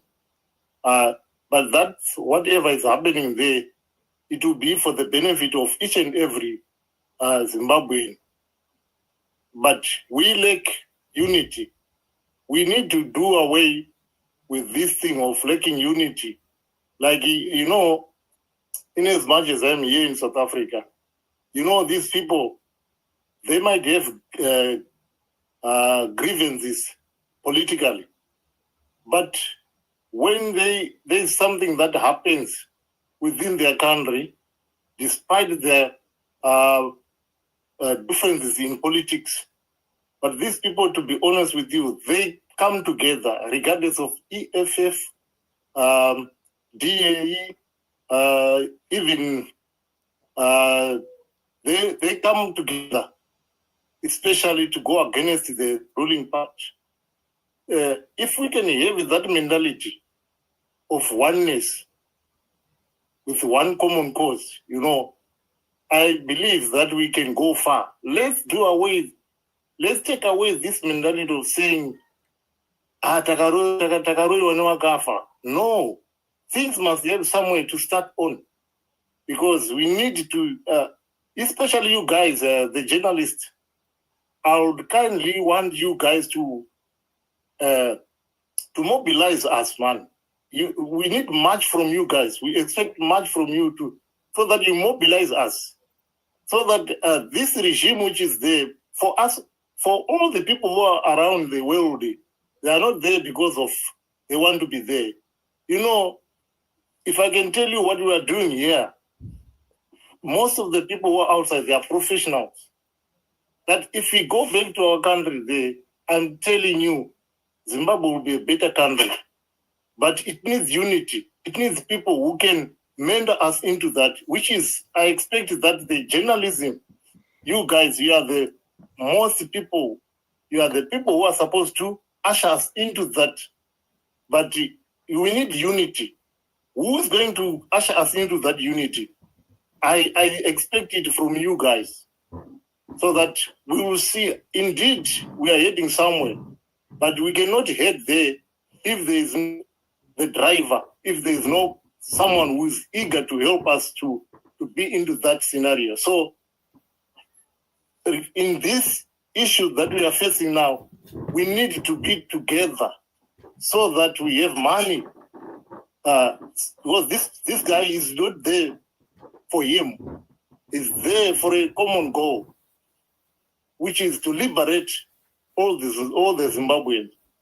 So we need to be together, so that at the end of the day, what is going to happen there, it is going to be for our own goal. We are going to achieve something else from there.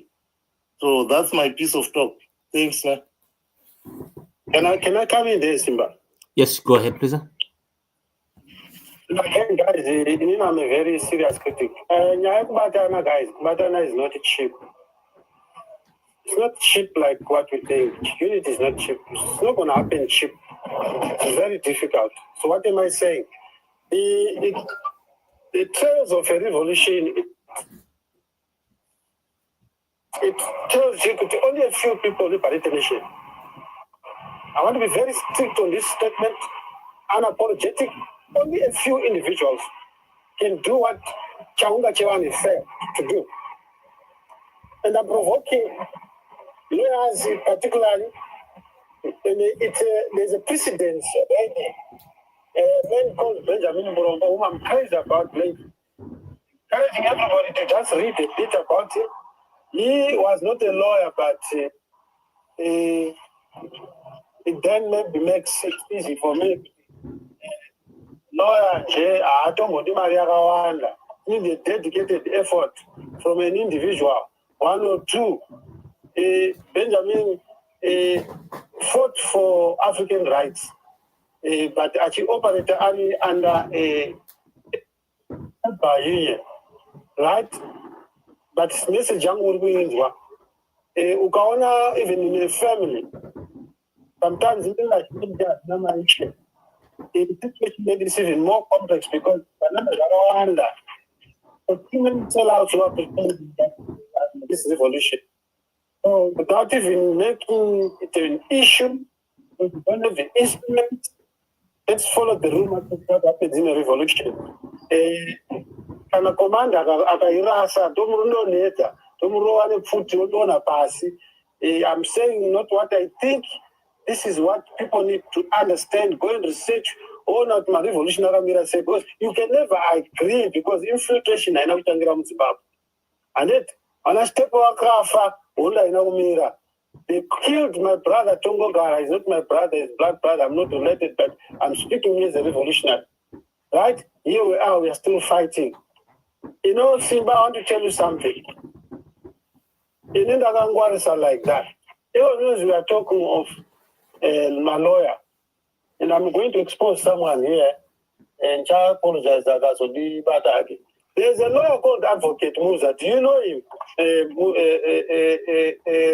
Simba.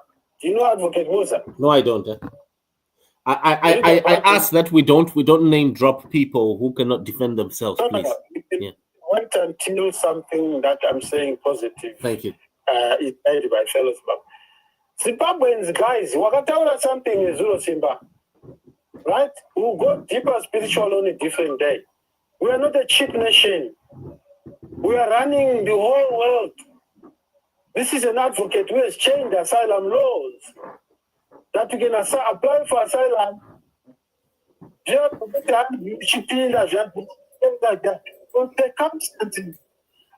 have no tenure. I'm just highlighting his argument in a court of law, Advocate Musa, which then led to a common understanding that someone's circumstances, only them can know their circumstances.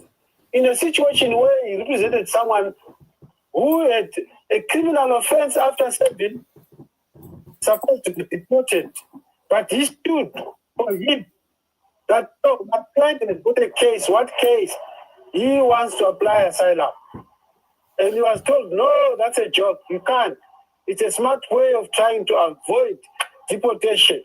But the long and short, the client was not deported, and now we have a precedent. The question is, why are we not having a database? Is someone who knows one crisis like that? You should let people on our fingertips. Things. And we should have people who are part of the struggle, who understand, right? And I'm not trying to be funny here, because someone who says,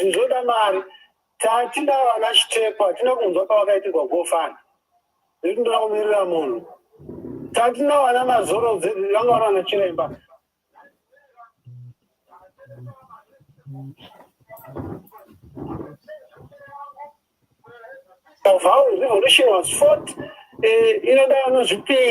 it's that simple.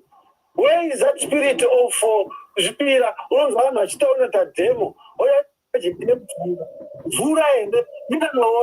Shame on you, Zimbabweans. But positively, anyone who is listening right now, you don't really need Signoro, Simba, a group of people. We now need people who can smartly fight this revolution single-handed. Sanctions. There's a guy who's by judges. He died. Read about him. A group run. He has been fighting R1. Who couldn't take England? Who no fight sanctions. Some people think that my sanctions here and us. It's the kind of group sanctions when I see all. But we care less that some people are ignorant. We end up legitimizing it on one person. My underlying statement, guys, that even at a family level is island. One tourists are staring. I don't know someone's a coffee, casket, R1. I know someone's a transport R1. I don't know 10 pay R1. Now this is a revolution. When are we going to get the medicine you could induce people to be revolutionary? What's stage 1? Stage 2, when are we then going to instill the spirit of giving? We need too much, Zimbabweans. So we can't wait for that. I hear my mind. We cannot wait for that. Let's have people, individuals who are here to take up this revolution. Thank you very much. Thank you very much, Signora. Thank you very much, Signora. Yeah. Thank you very much. Dara, do you want to respond to Signora Panyaye Fund Apple? Because I just need maybe a bit of clarity on the need of a fund, on the need for. Yeah, please shoot. Yeah. Thank you. Signora Murgida Fund Munogara Utopia Kanaka Kunland. Revolution I family kana pasina mari. And there are comrades that will fall, there are comrades that fall sick, and some will be arrested, some will be captured, etc., etc. We need money. What we have now is nothing to do with what you are saying. We've got another issue. Problem in Zimbabweans, we are too academic. Vamwe tilima foot soldiers, tilima diasporians, spend most of our time in Zimbabwe fighting the regime. Vamwe munoya pa space. What we are saying is Nyokayemabhunu is in prison. This is real. What we are saying is there are 98 people who are in prison. This is real. Kwakanga kuine 97 ndaienda almost every day. We are saying it needs resources. It doesn't need talk. We are here on space. We expect change. And how does that change come about when we cannot assist in the process of changing things? We've got a person arimujeri. Ngati fund. Mukomana arimujeri. Arikuda kuti atorwe abviswe mu South Africa. That's called extradition. Auye ku Zimbabwe. Hazviitiki nekutaura paspace oro nekutaura nekuverenga bhuku raBenjamin Urombo. No, zvinoitika nemari.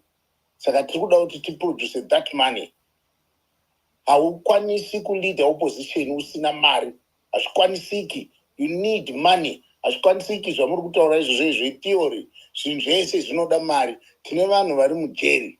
Vari mujeri vanga vachida kutisunungura. How are we appreciating them? Nekuverenga mabhuku, nekuverenga ma history books. Forget about history. Let's work.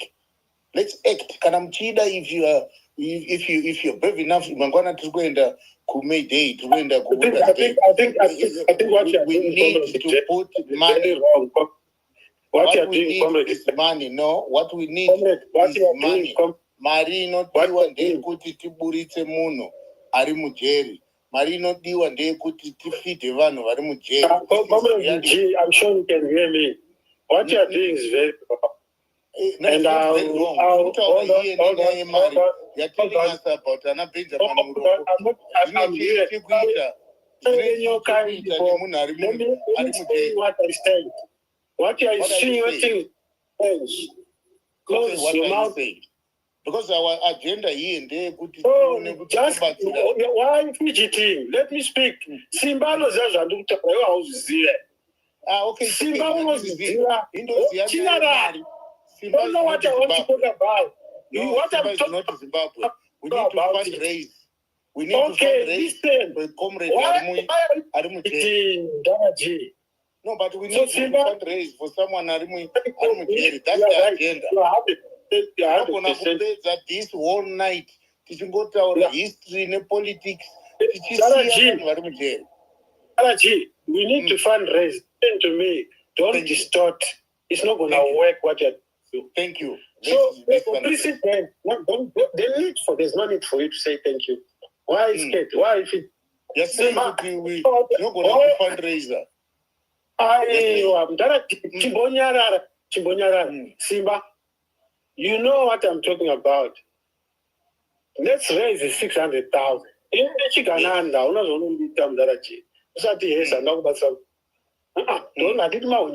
close your mic. Don't distract me. Don't close your mic.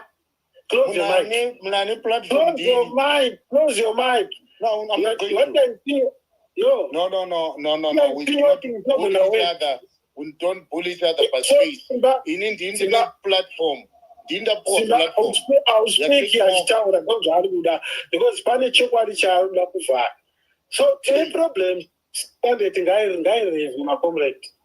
No one is going to insinuate and change what I'm saying. I'm smart and awakened like that. I'm not discouraging. I'm not being sarcastic. I am angry and disgruntled that there's one of us who is none other than William Shinyanga.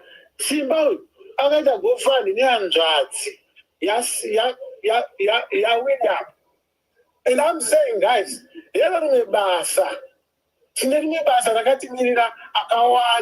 so to me, to anyone who is logical, I'm a very motivational spirit. I'm not demotivating, and what I'm saying is I learned. Anybody in land, including senior. I'm simply saying Zimbabweans, in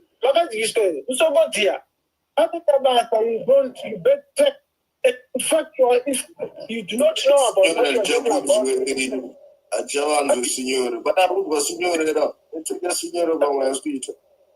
if you don't know what we are talking about in Daraji, on a different subject, you'll be schooled. But no, it's true, senior, right? Man, what does it have to say, man? Listen, William Chinyanga in a difference. Listen, William Chinyanga I don't want to listen to element terrorism in it. No, I think continuously. William Chinyanga in Indinogara Mulesta. Don't listen to William Chinyanga. William Chinyanga in a different dynamic. This guy and a family. This guy, Anga Chishanda, this guy and a family. He's been working in the UK for a very long time. Guys, talk is cheap. Talk is cheap. Tunamari. Kune munhu pesa panoyada kubhadha pardon your mari. Talk is cheap.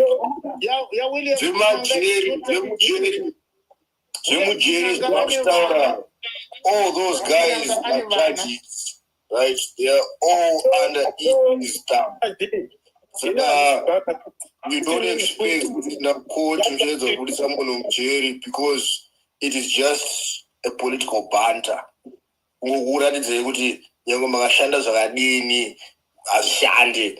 if the argument is as clear as day, I'm going to have a grace even to analyze and I don't want to use the eyes of his face.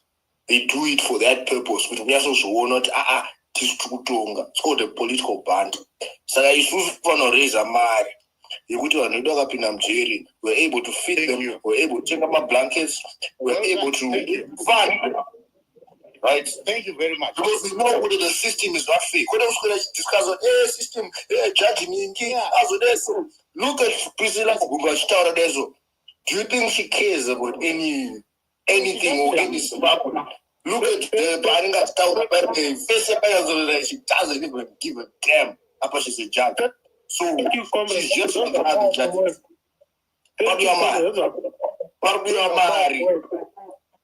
Thank you, comrade. Those are powerful. I yield my mic. I'm smart like that. I cannot be dragged into an argument.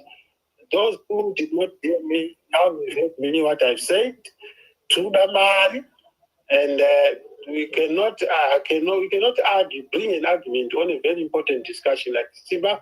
Back to you. Thank you. Munangani platform under poor platform. Atidi kuti issue ya William Chinyanga.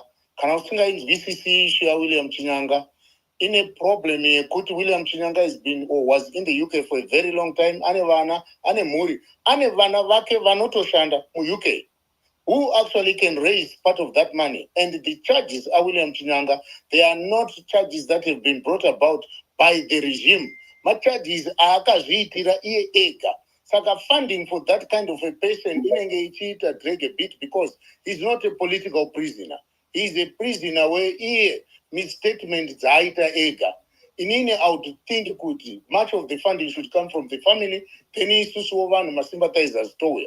Now it's different from Nyokayemabhunu. Nyokayemabhunu akasula. You are saying it's on the for us. Thank you. I don't go to spirit. Thank you. Simba was just talking about that. Yes, this is the truth. This is the truth. You want to speak over my voice. I've respected you enough. I don't want to argue with you. I'm not saying it's not the truth. Why are you speaking on top of my... How many times have I yielded my mic? No, I'm simply...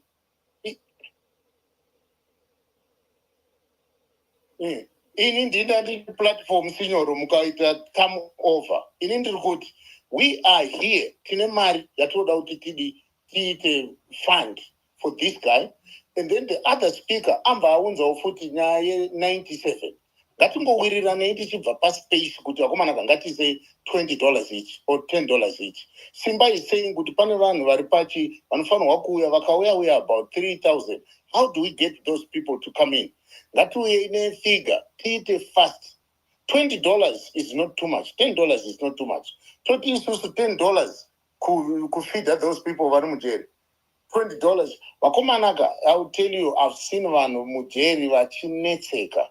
Unoziva nguva dzanga dzakaenda nana Chibaya nana Timba nevamwe vakomana vedu vese vari 97. Ukamutengera fodya anofara kunge acharasa nhapwa. Ukamutengera lofu rechingwa anoridya for the next 3 days.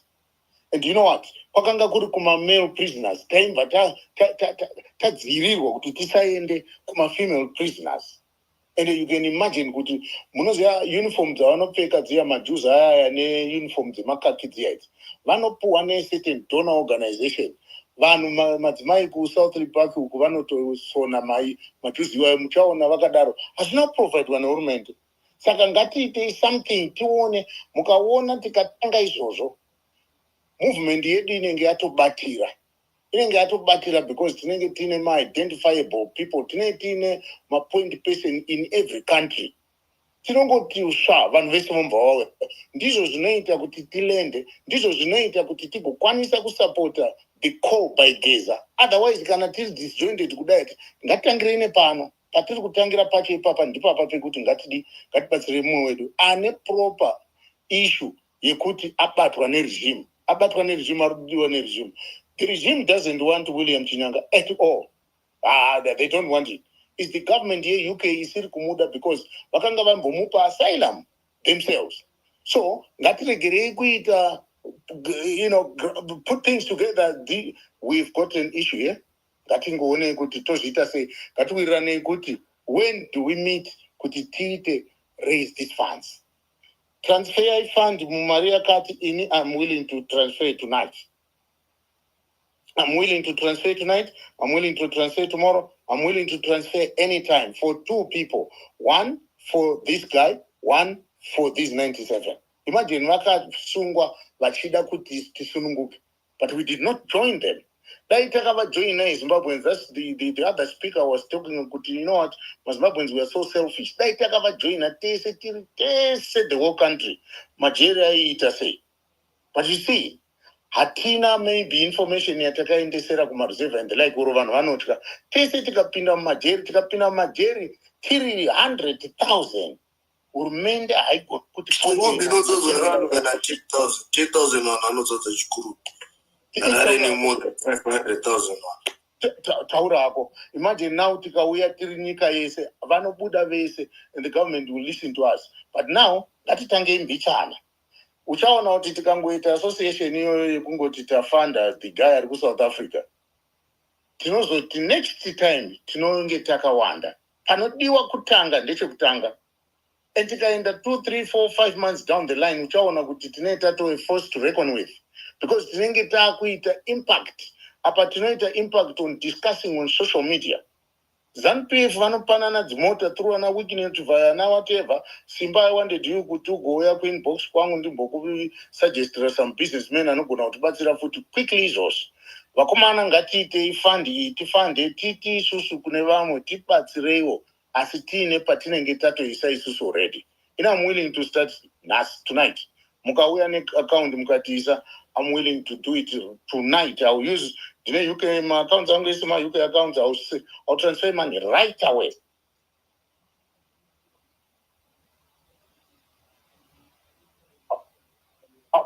I'll do. Yeah. But depending on my account details, I'll do it. Atidi kumbomira, I'll do it. Mangwana pa space utomba wana unza kutotinini ndatoisa yangu mari. Ndikuisa 10 pounds ndoda kuisa for this guy, 10 pounds ndoda kuisa for the 97. I'll put 20 pounds. But the account details, I'm going to do it. This is what we want, gentlemen. Tikango kwanisa chete kungoungana around this main issue or major issue or an issue iripo yaitika panemu mZimbabwe wedu. Zvakutosvikana unzi maZimbabwe pakaitika something vanoungana.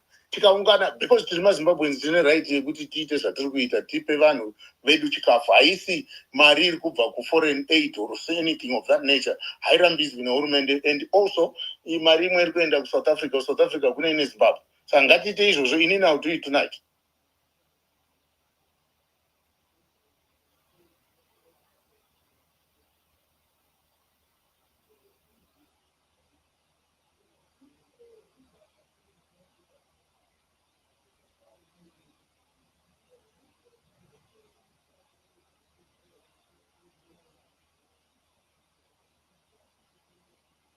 Can I come in now, Simba?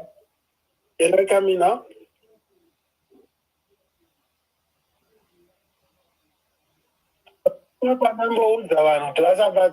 This is a recorded space, and I will call out anybody who tries to insinuate things are not happening, and the two wrongs don't make right, I think I think so the long short, guys, when Senior says Matana is not cheap, it is what it is. It's something that is not that mobilized. I'm actually provoking people to say, guys, so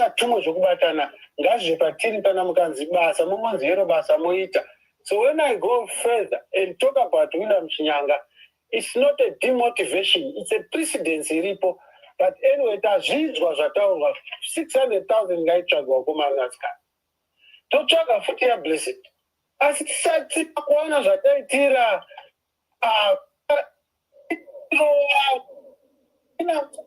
like that. And the theory, because now it's a Simba on a different subject. Zakato agree to Amunda say. But the spirit I'm living here, which has always been here, no discouragement, not at all.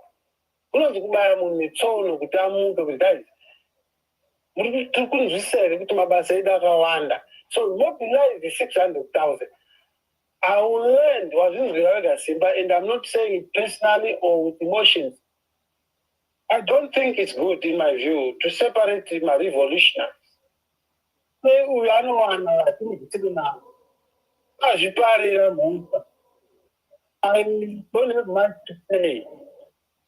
Yourself in someone who is only recorded, not one video saying he's fighting for Zimbabwe. And he says, China will do it Zimbabwe. And today,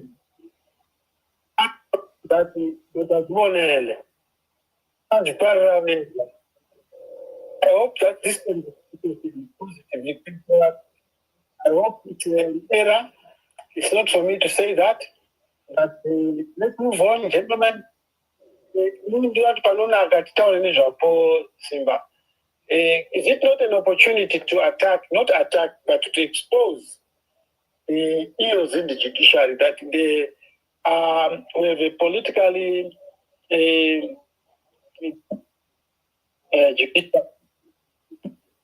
tangible things. To me, this is tangible. Upon measurement, you know that I thought to think about the editor. And I think what are the implications? What is his commitment? And so I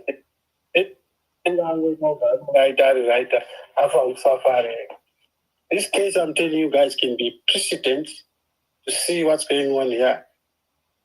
Don't charge someone who is under authority. No, maybe I will lose my mic. Somebody is going to throw me further than what Mdaraji said. The role of your editor in a newspaper. I yield my mic.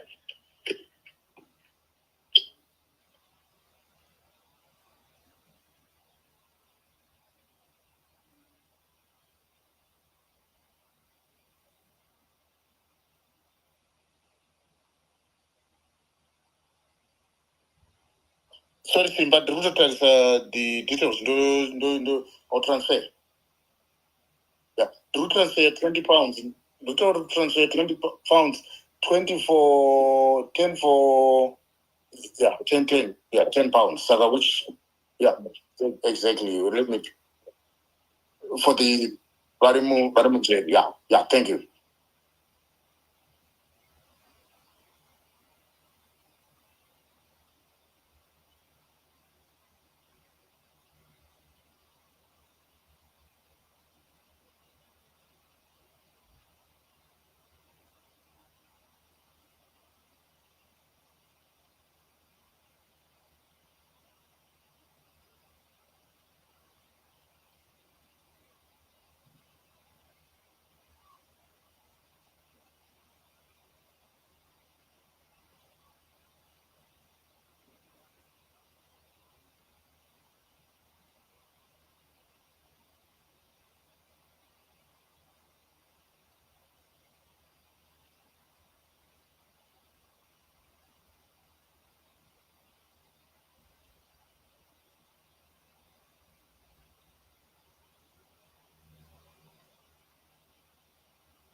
Well, I have not much to say, but all I can tell you is that when we're fighting a system like the one we have, we also need to have money to defend ourselves, because we are fighting people like Whitney, people like E.T., people with billions, people who can even manipulate the judiciary with the money that they have.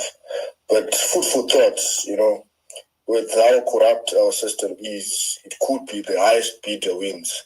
It could be like the highest bidder wins situation created if we have money on our part as well. So it's a win-win situation if we fight the system with the way we understand the system.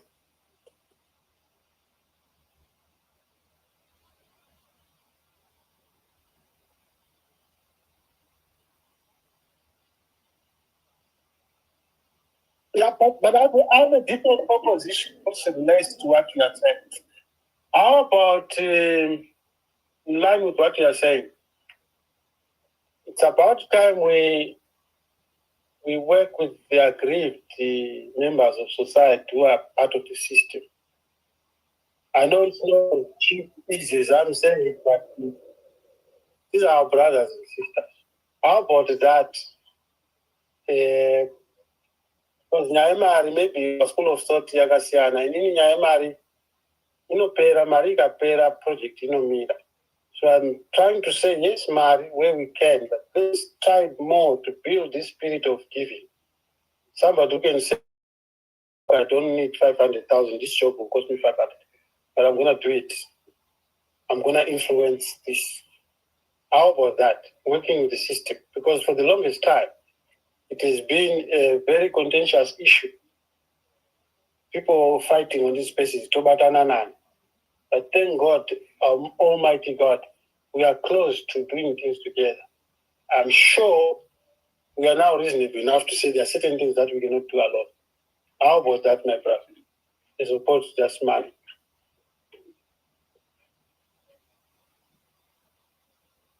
In chronological order, that includes the army, the police, kusvika kujoku kwacho nekuti vakatodivaidana right.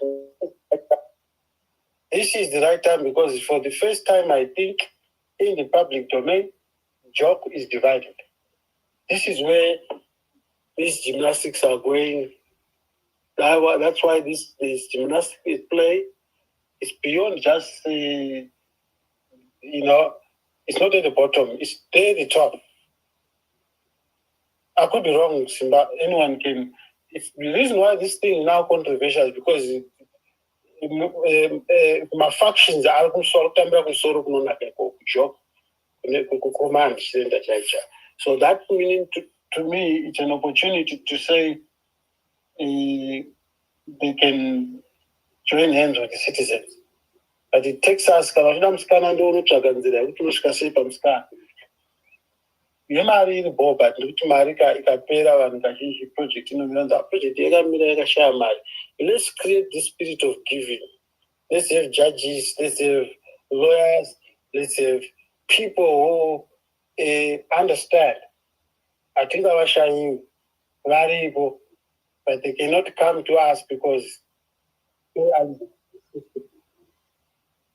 that is not my area of influence, but I know it can be done because we're not dealing with the Shito Mapana. To Drenana paying, Pamudisekuru, Pamudimai, Albujaja, Fabisanyai, Pamuta, Mukumari, whatever. These things can be discussed, I believe. I'm not saying anything bad, but out of desperation, I use my mic.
Once you are there, Simba, on this Nyokayemabhunu, uchayogara kuti mukomana uyu Julius Malema akavota kuti I would disappoint. You still remember that statement?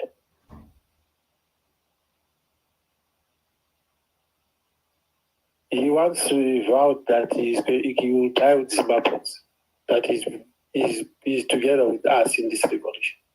Julius Malema. Now, I'm looking beyond Julius, something that is being said in riddles, and yet very important. You know, I'll tell you something. If you know this, if you didn't know there's one phrase that some people in the system don't want to hear. If you hear them saying, don't outsource a revolution, don't outsource that way it is there, they know what you don't know. We're at a time now we have to outsource. Remember yesterday we were talking about financial institutions.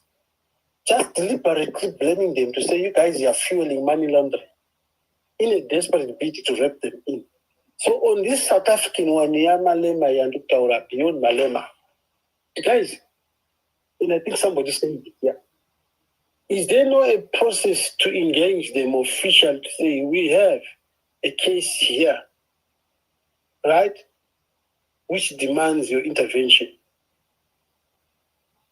By the way, those who don't know, South Africa is actually a human rights clinic. Subject for another day. Challenge them from that angle. You guys, you've been given money into the new era from apartheid, right?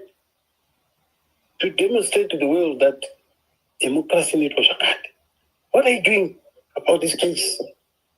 The situation, what are you doing about it is right there in front of you, in your face. But of course, it then becomes a multi-pronged. You know, whether it is the head of the judiciary, I don't know what his title in South Africa, and these political leaders, something that I think can be done. Manje vakuru vanotogona kuronga, but tofunga hatina nguva yekuronga. It's one thing to talk like this, it's another to say, okay, where do we start? But these things are possible in my view because it makes our life easy. But they cannot just question. They cannot just interfere without them being invited. We have to do our part. I don't know what channels to say, look, here's the thing. Are you allowing this to happen in your democratic space? I'm being inquisitive. I don't know. That's my question, sir.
I think, Dobbs, we've got you in now.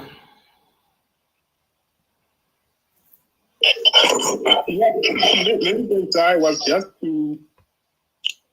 about to thank you and the others, including Daraji and CEO, to say, yeah, we have reached a conclusion, which is one of the best to say finance must be raised for those who are incarcerated in the Nyokayemabhunu. The one who is arrested, not the original. Since we understand their cases are very weak and they are just coming from some PF Spain, but at the same time, as for our request to say do the correct thing tomorrow, and to mention the circumstances leading to Nyokayemabhunu's arrest, so that people tomorrow we don't repeat the same mistake, or everybody would be clever when dealing with other people. And those people should be known to say, if you deal with these people, with the, for example, Gambakwe and others who were involved, you end up in a similar situation, so that we can save our resources and just divert it to fight our resources and time, and just divert it to fight the regime as usual. So I have to thank everybody and the solutions we have come up with. Hopefully that other GoFundMe would be running and it will be shared among all those corporate organizations, including church organizations, so that we can all assist, as we all need a better Zimbabwe. Thanks a lot, everybody. Let me end up here. I'm seeing my brother Nguwan. Okay, Nguwan is here. I just wanted to correct something here so people understand. Someone who said something about William Chinyanga. Promise Bere, Chinyanga did not encourage anyone to do any violence. Chinyanga spoke Zimbabwe poetry. It's Shona poetry. This is Shona dark jokes that we make, statements that we make at funerals in Zimbabwe. And what had happened on that day, Nelson Chamisa was missing at that time. He had been reported missing after gunshots had been fired at him. And in times like that, culturally, Zimbabweans speak like this. Unfortunately, he suffered abuse by his lawyer, by his solicitor, who was representing him, Madeleine Kaur. I raised it, and unfortunately, things were too late. Around that time, what happened was Madeleine Kaur was working together, coordinating to bring in Hopewell Chingono instead, who she wanted to speak as a witness. When Hopewell Chingono had already, while working for Mnangagwa on the very case, he had already declared statements that were not fair, that were false, that were misleading around William Chinyanga's case. And so it was a case of this Murakashi, Hopewell Chingono, working with the regime to trap this cousin of job seekers, William Chinyanga, and portray him as if he was a terrorist when he was not at all. When he was merely mourning, Chema funeral. And I hope Hopewell has a night or more sleep to enjoy after what he did working with the regime to destroy the future of William Chinyanga, the same way that he has also worked to destroy the future of Job Sikala by falsely pumping his ego so that he appears as if he starts feeling that he's a Mandela character. And which is exactly the same thing that Hopewell Chingono and his group also tried to make William Chinyanga feel, that he was a Mandela character. And what has been happening is that these characters, these Vana Hopewell Chingono, have been working in the background. They appear as if they're doing journalism, But in the background, they will be cooking agendas, cooking up agendas and statements so that key people, they fall by the wayside. And Job Sikala, ever since he did that, his career, he no longer has respect from the public. He no longer has the umbilical connection, the emotional connection with the masses anymore. And it's a sad thing that also happened to Chinyanga. It's a sad thing that has happened to so many people, even including Constantino Chiwenga. When Hopo Chingono met Constantino Chiwenga, it was after that Constantino started behaving in a weird way after Chingono had advised him to be cruel on the civil society and destroy it.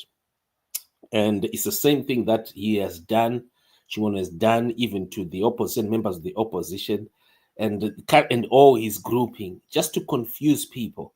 So please understand, William Chinyanga did not call for any violence at all, It was pure poetry that we make, poetry that even I myself make.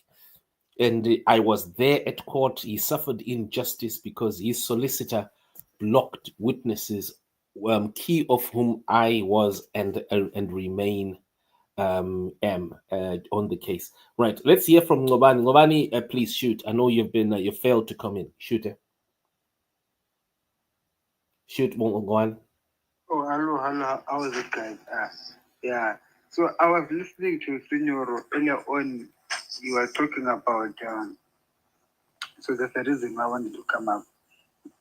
You were talking about starting the regime and the. Let me try to recollect my thoughts. My idea is that if we're going to fight this regime, well, we have been doing this thing of fighting from the outside, most of the part, and we complain that there's infiltrations in the opposition and stuff like that. How about we come to a realization that we too need to infiltrate the regime? We need to rethink the way that we view our revolution, or rather the way we view how we want to take Zimbabwe forward. Are we trying to create a revolution that destroys those that are there, or are we trying to push a revolution that changes the mindset or the trajectory of our country? If that's the case, then it means that we need to rope in some fresh minds that are already within the system, who perhaps might not fully agree with the way in which, with the direction which the country is taking. I think even in that judiciary we're talking about, in that ZANU-PF we're talking about, even those so-called captured institutions, I mean, they are meant by individuals who also aspire for a better Zimbabwe.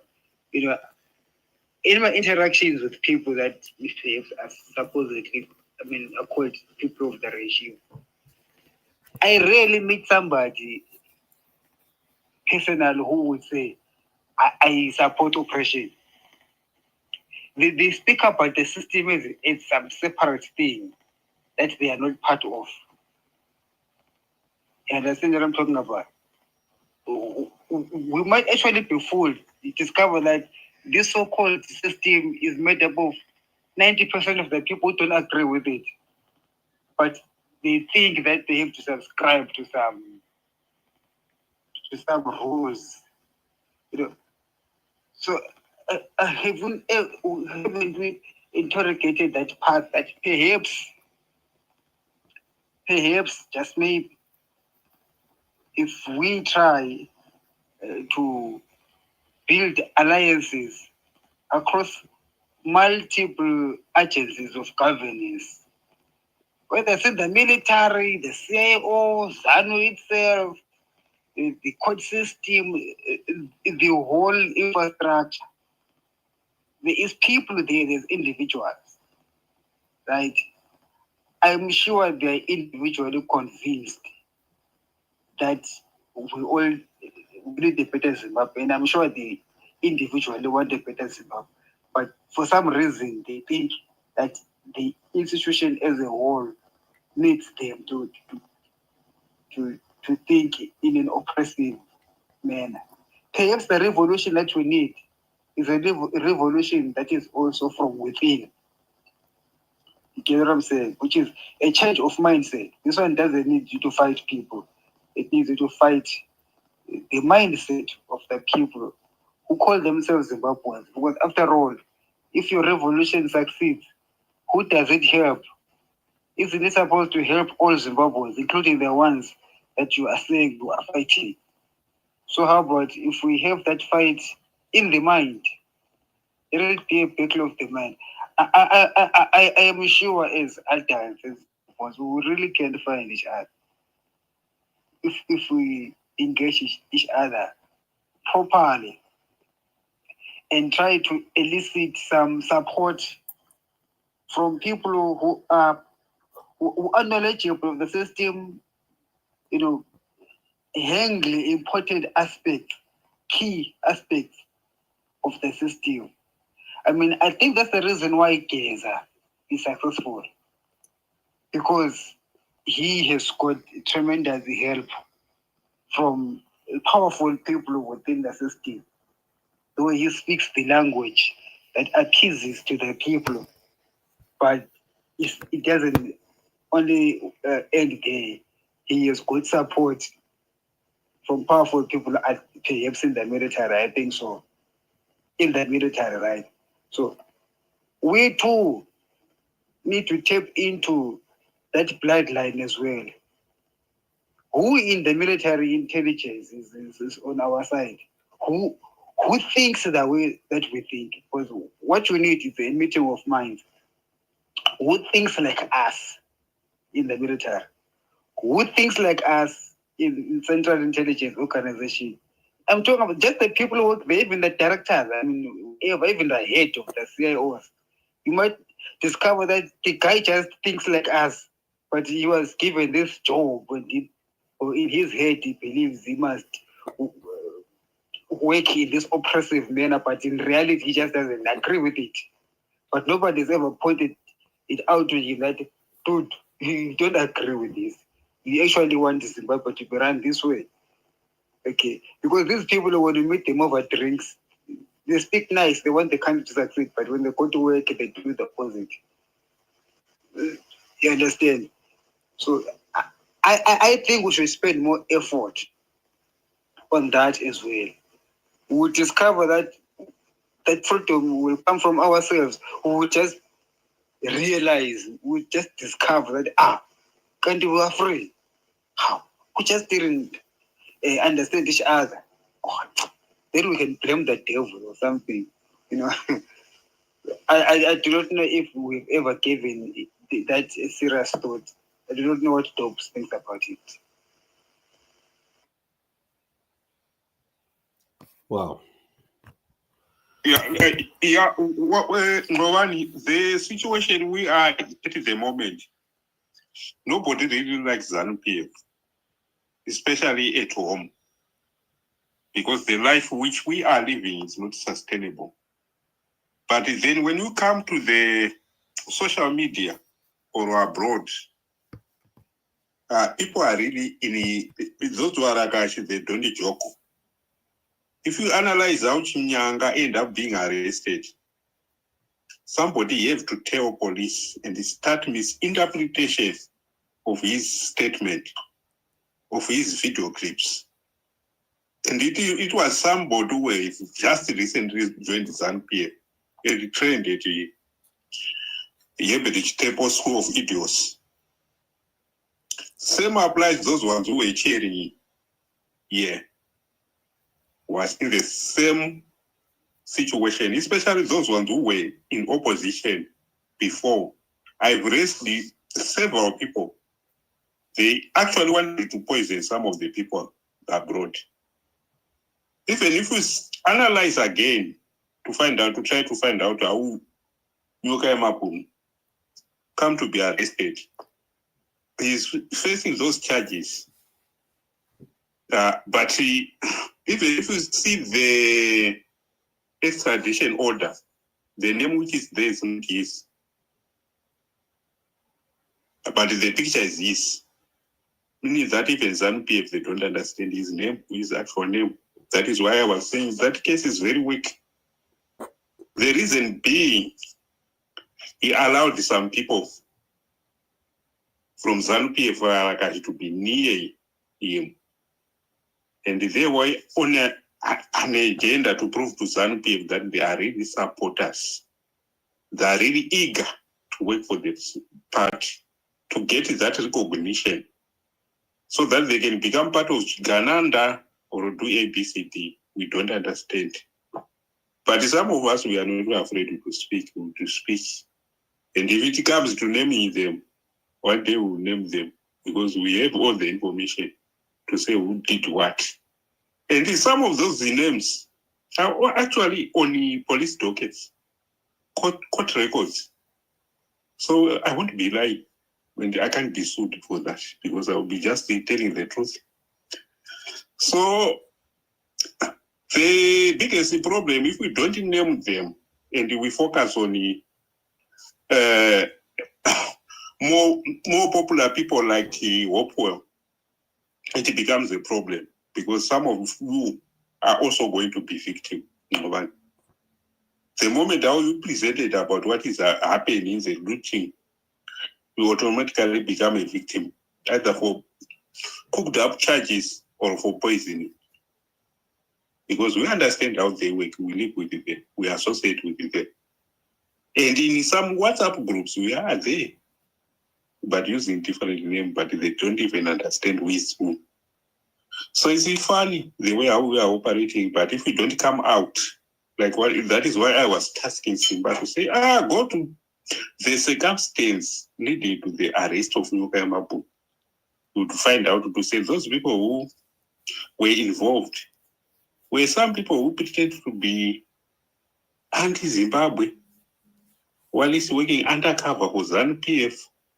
When we were telling people to say, no, don't trust this, they didn't believe, but what ended up happening is already happened. We have to take it from there and hope for the best. Thanks a lot, everybody. Oh, thank you very much. Well, one thing that I also always say, folks, is that whenever you're doing these programs and the like, don't meet people. There's no need. Even if someone says to you, come here, I want to give you money, or come here, I want to interview, don't go. Listen to me, Zimbabweans.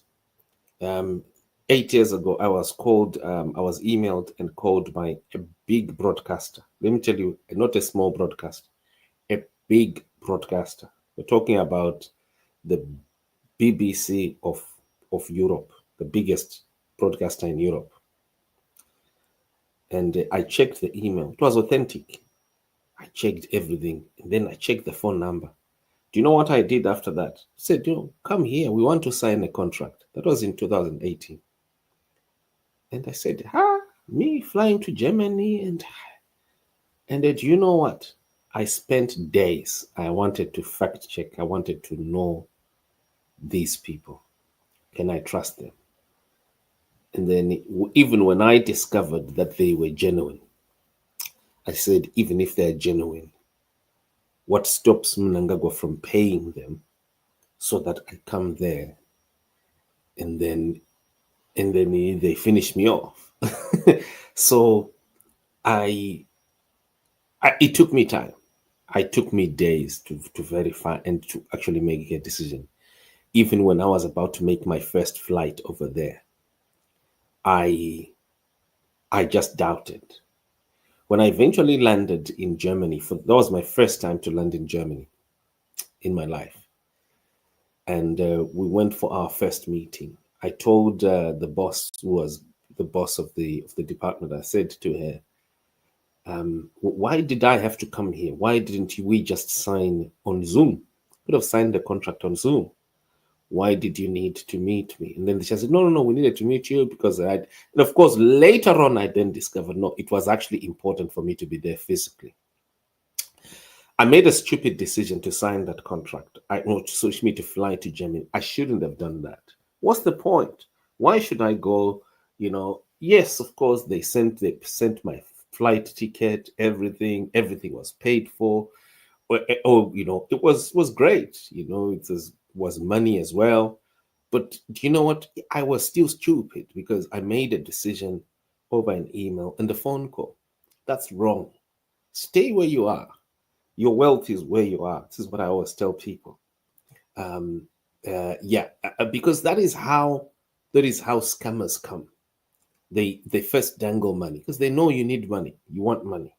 Come here. And then you go there. A lot of our kids are doing the same. Where they're invited, they're told there's a job. There's a job in Italy. There's a job in Dubai. And our kids then just apply on social media, and then they fly over there with their own money, only to discover that they are now slaves. And so it's so easy to be scammed. Don't fall for money. You have got more money. I always tell people there's actually more money in Zimbabwe. And now that people know, I hope people now know that Elon Musk is in fact a Zimbabwe product. His father actually says that he used to fly with his kids, including Elon, to Zimbabwe, and they would pick up stones. They would korokoza our stones illegally, smuggle them to New York, and sell our stones. So our country is very, very rich. Patiri papapa. Imom Zimbabwe, we're extremely rich. Sometimes there's no need to fly, go there, go there, go there. Anengama temptation. It happened to me, when a lot of people in the late 90s were flying to Europe, to UK, and the like. And some of them, a lot of them started getting involved in crime. And a lot of them, as you can see, they've changed names. Some have changed their names 3 times. In 1998, I decided to stay in Zimbabwe. I made that weird decision. I said, I don't want to go to UK. I stayed in Zimbabwe. I was paid peanuts, at my employers. But where I was, I ended up succeeding that by 2003. Those who remember my days when I worked in insurance, my income increased right while I was in Zimbabwe, to a point that ndaigona kutokweretesa vanhu vari kuEurope ndiri muZimbabwe imomo ndichitambira mauser. Back then users were like, how do you earn users when you work in Zimbabwe? Back then, it was illegal, but ndaiitambira mari iyoyo ndichishanda muZimbabwe imomo. That was weird, right? But I was a small kid, 23 years old, and things just changed where I was. And when I eventually needed to leave Zimbabwe, I ndakazongobvawo kuZimbabwe because I could tell, no, look, the economy now is not going to be okay. My situation is not going to be all right soon anymore after this. But my point is just to say that I'm glad that I didn't leave immediately, because the experience that I have right now, my skills that I'm using in my investigative journalism, everything, I built all that during that period when I was a young kid and I decided not to fly to Europe. So anyway, my point I'm just trying to make here is that it's not safe, folks, kungomanya kungoti munhu angoya pa internet ungokuti ndakuona, or some pretty woman or some good-looking person, or even a person who tells you that they are a director in a certain company. Come, let's meet here. Garapa uri papo, uri boy papo. One thing that I've always said to a lot of people this year, and a lot of activists will tell you, you don't need money to do a demonstration. Stop looking for money. And if there's anything that I hate, is for people who say to me, Simba, we want to do my demonstrations, help us to find funders. I'm like, look, kana usina mari, then don't demonstrate. Because if you're doing your demonstrations, and then later on you want to be funded, murkuda maria transport, murkuda chi aiwaka, then is watodakwa. Don't do that. if you didn't have money, Maria transport yacho, or Maria yeku ma logistics and the like a demonstration yenyu, don't do it. You're better off just backing off. Because when you do that, you become vulnerable. When you unaita vulnerable, because someone will just dangle. And we know when they're trapping you, they don't trap you with a lot of money. They trap you even $100, and later on you discover you've actually sold your soul just for $100. And these Jiganandas, they know that people are desperate. So if I just put this, $100 is enough to actually destroy this person. So that is my advice. That is my 2 cents here, Zimbabweans.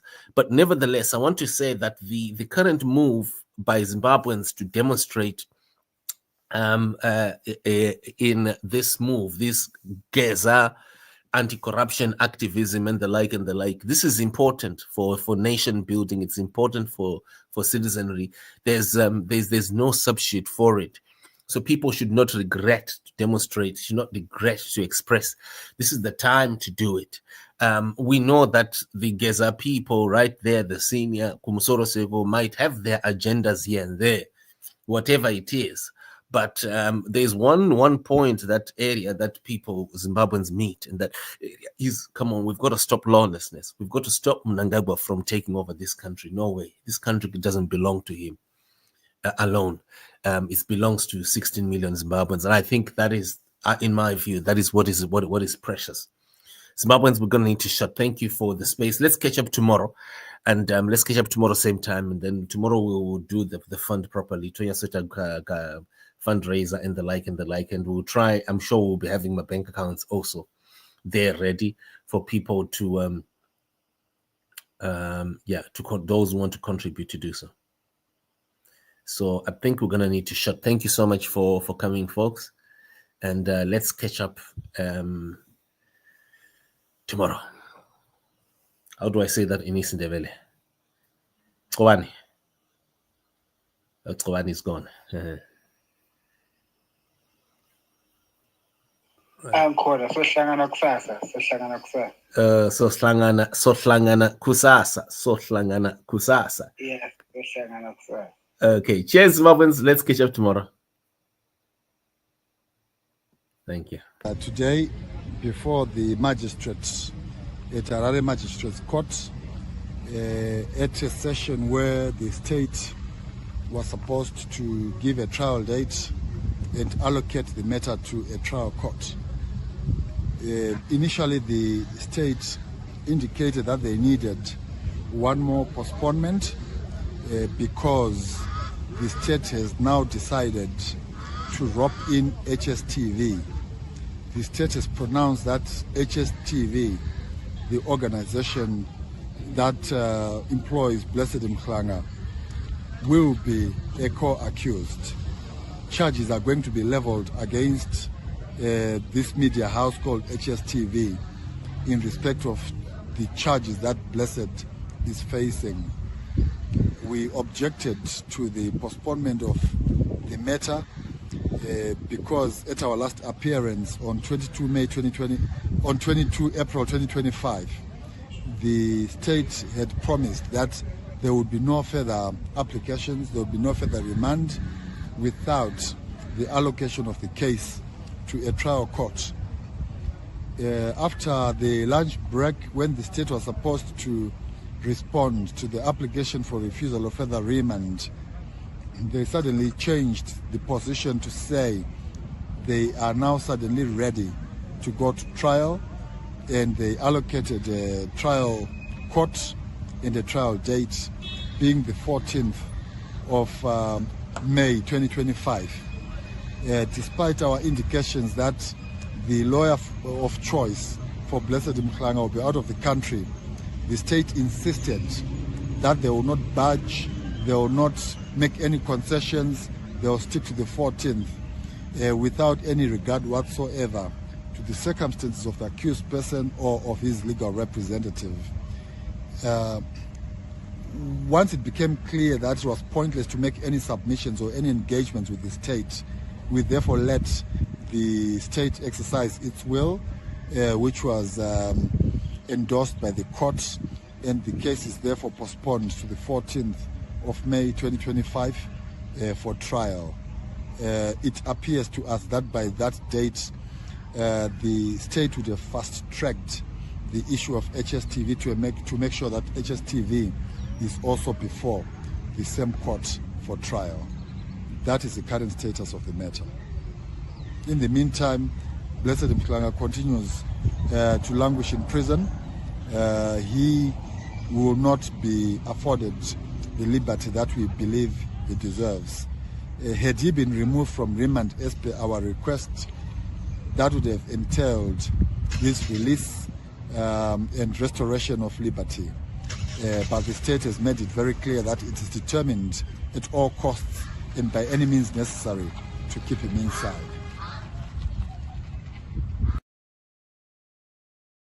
Today, before the magistrate,